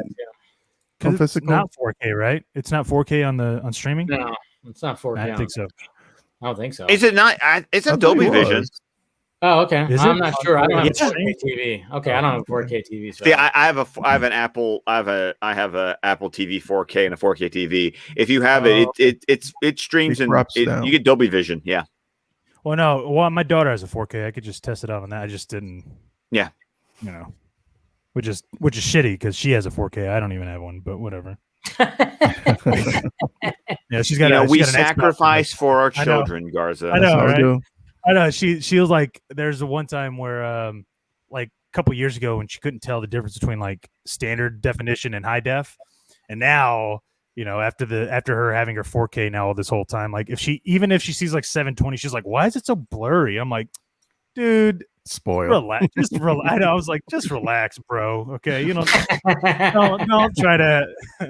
Why is it so blurry? Like, dude, that was HD for a while. Okay, back when I was at Best Buy, that was HD. All right. There were Get people outta that paid $14,000 Yeah. for those Oh, TVs dude. back in the day. Yeah. Dude, I was working for the cable company when HD was becoming a thing. Yeah. And man, TVs were expensive. And I remember yeah. like installing specific boxes for it and being like, whoa, look at that picture. It would look like shit now, obviously, to Right. what we have. But Yeah. it's just, I mean, that was back in like 2005, 2006. It's just like, Yep. it's crazy. 2006, Yeah. 'cause I was working. I remember that I bought this Right. big ass TV, 720 with a projector in the back, and I paid like $3,000 for it. I was like, oh, look at this. I just and I It was like bought a it. 47 inch Well, probably or something. I bought it just so I could watch The Matrix on it. Nice. No, you know what was always the thing too was like, oh yeah, there's these bulbs in these TVs. They go out. Yeah. They do go Yeah. out and blah blah blah. But it's like now these TVs are so fucking. It's whatever. I mean, I've had They don't even. my TV for about 3 years. I got to upgrade, but man, Yeah, me too. it's like they don't go out anymore. It's like there used to be like the specific bulbs that would go out. Well, and you had RCA Yeah. projectors with their big TV is like 47 inch, but you could only see. You'd have to watch it straight on. Like if you saw it from the side, it fucking. it looked like shit. Yeah. It was all All right, faded out. I'm gonna show my age. When I was little. Oh boy. See, That was rabbit radio, ears, right? black and Radio? white. No, it was radio. yeah, I had a black and white too. But when color TV were introduced, they had these light bulbs in the back that were like light conductors. And like when one of them would go out, it would turn black and white. So we had to go and buy the fucking bulb and put it back. Jeez, dude. That's how Dude, it's amazing old what you are. TVs. I mean, Yeah. I even talked about that too, though. Like at the beginning of the show, it was like I had this big, huge TV that I had. It was just that big, huge TV, and I hauled it like 3 different places that I moved because it was a nice TV. It was a big screen, but it was, it had the big ass to Fucking it. bulky. Yeah, was it? Oh, Sony? dude, it was the hardest thing to. It was Was the it the hardest thing to Sony one? move because the back of it was so light. I mean, literally, if you were just to like bump it just a little bit forward, it would just fall forward because the front of it was so heavy. It was such a pain Was in it the a neck. 30 inch? 30 inch? Yeah, I think it was about a 30 inch. It's a nice TV for the time, like when I was like moving on, but then I was like, I can't do this anymore. And finally it was just, and now it's like I could literally just take my TV under my fucking arm and just just put it in, and put it in the truck or something like that. But it's just amazing where the technology's gone. It's gotten better and cheaper, which is weird. Yeah. But then now we get all these streaming services that are fucking. It's like we're having cable again. It's like, dude, that's the fucking point, man. We knew that was going to be the case, though. Well, but that's why they're all eating each other up. They're going, all right, well, you don't have to pay for Discovery Plus. Well, you don't have to have all of them. That's true. That's true. You get a choice, and then you get to choose your content, because before you had to buy TV and then buy the cable, and it was like you had to buy the packages. And every package was above 100. Yeah. It's funny too. Like going back to my cable guy days, I used to tell customers, even coworkers, I'm like, this is gonna get to a point where you're gonna be able to choose what you watch, and no one's gonna have cable boxes anymore. You're just gonna have a modem and a router. That's all you're gonna have. And sure enough, I mean, that's all I have. I have a modem and a fucking router, and then I cut the wire too a long time ago. Yeah. I mean, if I go back to cable, I'll go back to YouTube TV, for football season, maybe. Yeah, that's what I do. I have football TV. I mean, YouTube TV for the playoffs. Yeah, exactly. I mean, I kind of regret because I like watching basketball playoffs. I'm not really big on basketball, but I love watching the playoffs. But I didn't do that this year. I was just kind of like, it's whatever. But yeah, I mean, it's just kind of nice that I could literally just go on my phone and go, reactivate. And then there you go. I have cable TV again and boop, just fucking cast it right to my TV. It kind of blows my mind, the fact that we have that technology. I pay for YouTube TV, which is like, it's pricey. It's like $70. and it then started off where it was like 40. There was like $50 at first. now And it's it like kept on, 60 something. yeah, but it kept jumping up. That's the thing. It kept going up. I Now think when you it first came out, it was like $45 or something like that, and then now it's up to like 70. It's like, damn, yeah, guys. it's ridiculous. And all I watch sports. That's it. Once the season is over, I'm just gonna cancel it. Yeah, I mean, I would either watch, sports or just reruns. That's where I was kind of going, why am I doing that? Because, I'll be working on something or, whatever. I'll be on my desk and have something on the background. And I'm going, why am I watching reruns of something when I could just get a streaming service for cheaper that has reruns? Everything. On it? Yeah. And I'm kind of, so that's why I just, at the beginning of the year, I went, you know what? Done. I'm going to unplug and haven't looked back, but I do kind of miss watching. I mean, but I have MLB package, obviously, for my, watch my Giants games, right? Which is great too. That's also great because that's only like $24 a month, but I get all the Giants games, every Giants games. Those are the best ones. Like buying those, like the MLB or the NBA package, because when you buy it with YouTube TV or even Hulu TV, they don't show the local. Yeah. The local games. I'm like, what the fuck? What would I need you for then? But I hate that though, because anytime the Giants play the Dodgers or the Angels, I can't watch the games. You can watch them because either one. Out. It's fucking stupid. I hate that blackout stuff because obviously I live in SoCal, so cable channels own these damn, like Spectrum owns the Dodgers, so they have the Dodgers, so I can't watch. And that's like the fucking rivalry right there. I'm like, so I had to literally stream the radio broadcast on my TV and just listen just to like it. Ben used to back in the day. Yeah, that's right. To dial it in, Ben used to do it. Listening to War of the Worlds. I actually used to.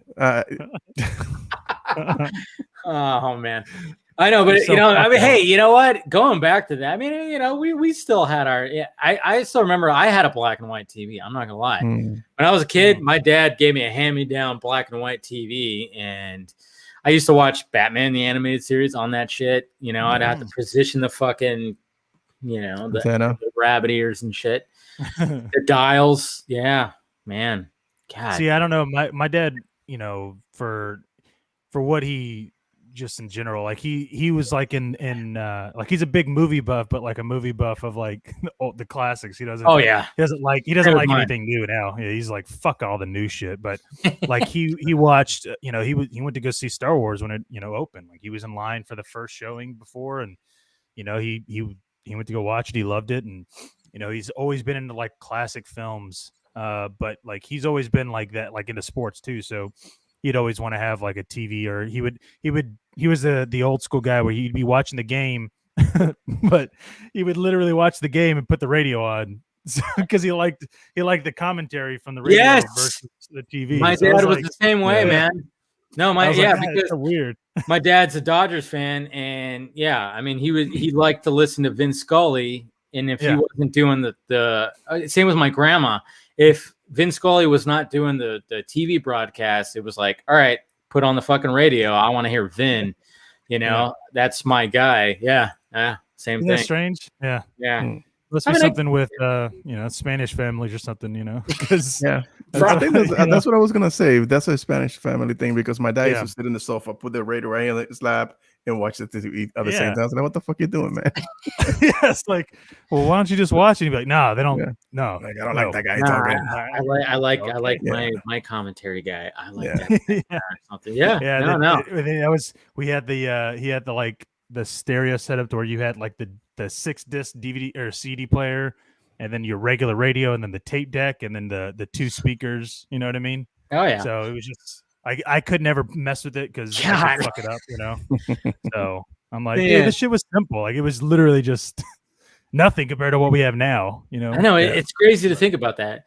I mean, remember like a 5-disc changer? Like you would like lift up that top and put in like 5 of your favorite or stick or whatever the hell.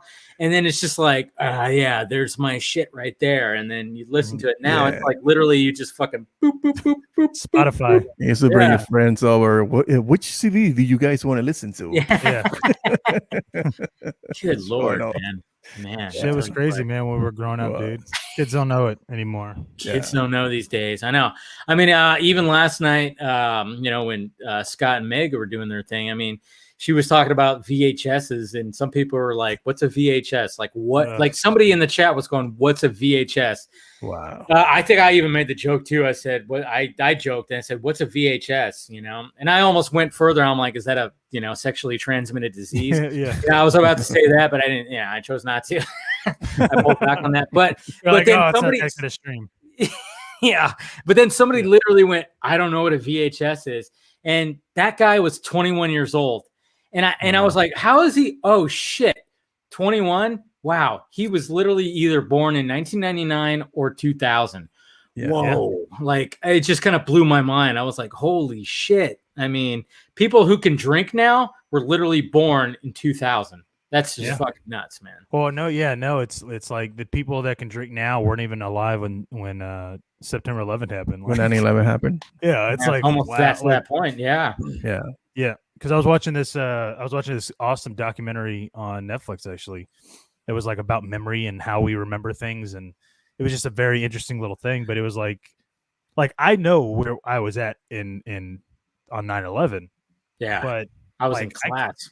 I know I was in class too. Like we were probably all driving in class. towards Dude, that whole day. Nobody did. There was no teaching, nothing. Yeah. Everybody, every class. How you were in class? That was wasn't it a Saturday? No, I thought it was a Saturday because I remember I was going to pick up. It was a weekday. I remember every class that I had, we had the TV on, and that's all we watched. That's it. There was no learning or teaching that day. Because I was in positive because I went in and there was I could have sworn it was a Saturday because I was going into the city and I was in the Holland Tunnel and the fire was already there, like I was so in front of me. Well, and that's what they talk about. They go, because this girl was talking about her experience and what she had remembered and how she had remembered where her mom was and what she had seen and all that. And they were like, except that's not what happened because our memory is very finicky sometimes when it comes to certain situations. And you might remember one thing, but you start, because of the way our brain works and the memory, the way it works, we have to put things together. So if we don't have something quite clear, we'll fill it in with something. So this one girl was like, she thought that her mom was working in the city, and her mom was like, no, I was working in Connecticut at that time. So she was like, well, but I was staring outside the window, and it was like, well, no, if you were really in that class, you would have actually been staring at a wall. There was no way you would have seen the fire from the buildings. And it's because of that, like the way memory works. And so it's just as we get older, it starts deteriorating, obviously, but it was just a fascinating thing on Netflix. I was like, where the fuck did this come from? Like, I love it. It's memory.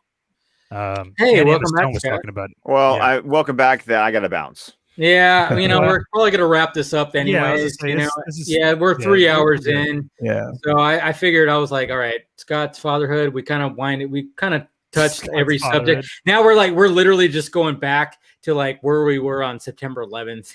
To like we're just like where were we? And what was that? What was that song? Who was that country singer that sang that song? I don't know. Was there an actual song about that? Are you serious? No, I don't listen to country. Yeah, there was like neither do I, but there was a song. Who was it? I'm sure in Texas. You're forced to Brad Paisley? No, Brad Paisley. I know. I knew you were gonna fucking say that. No, it wasn't. It wasn't Brad Paisley, but it was a famous country singer. Like it wasn't. Where Were You? I think is where it was called. Oh, okay. Number one hit in Houston. In Houston. Alan Jackson. That's his name. All right, let's go ahead and wrap this up right now. Yeah, perfect timing. Like I said, good conversation as per usual. And let's go around the horn. Of course, Scott will go to you last, Mr. Ben Everts. You can find me on Mr._Everts on Twitter, and you can find me every Monday and Friday on the sexy Dominican time, whatever. Now you can find me every Wednesday and Sunday on the Real Anarchy channel with my partner in crime. There you go. All right, go ahead, Garza. Exactly. Same thing. You can find me there. Twitter. Boom. Dunsky. You know what I mean? Boom. Yeah. Boom. Welcome to America, motherfucker. America. It's going to be a funny series. All right, Scott. Well, of course, you can find me on Twitter at ScottDC27. You can find me tomorrow night here on Film Junkie as we continue back in the Fan stream with the episode POV. You can also find me next week on Wonder Meg's channel as we will continue our discussion of Dune. You can find my podcast, the DC Film Squadcast, wherever a podcast can be found. We're also on Facebook, Vero, YouTube, and you can find the entire network of shows at squadcastmedia.com. How many more things can I stick into that plug? I know. The world may never know. Wow. Oh man, Renaissance man, tell ya. All right, and you guys know what to do. Of course, hit that subscribe button, hit that like, thumbs up before you leave, hit the notification bell so you know when I'm doing this stuff. You want to join Film Junkie? I've been doing some members only vlogs, post shows, even do a live stream once a week. Yeah, strip teases, showing some, showing some skin, all that stuff. It's my own personal OnlyFans. No, but and then of course the Patreon too, if you want to see stuff I'm working on, try to give it, and then of course the Patreon stream once a month, and then of course merchandise down below, all that stuff. And thank you guys for being part of the panel. Great discussion, as per usual, always a lot of fun. This will be a fun one. And then even again, thank you to Richard Citrone for joining me earlier. Obviously pre-recorded, great guy. I mean, I could have talked to that guy for fucking hours with his body work. I mean, my God, guy's a prolific performer, and just great stuff. And guys, we love you. Talk to you later.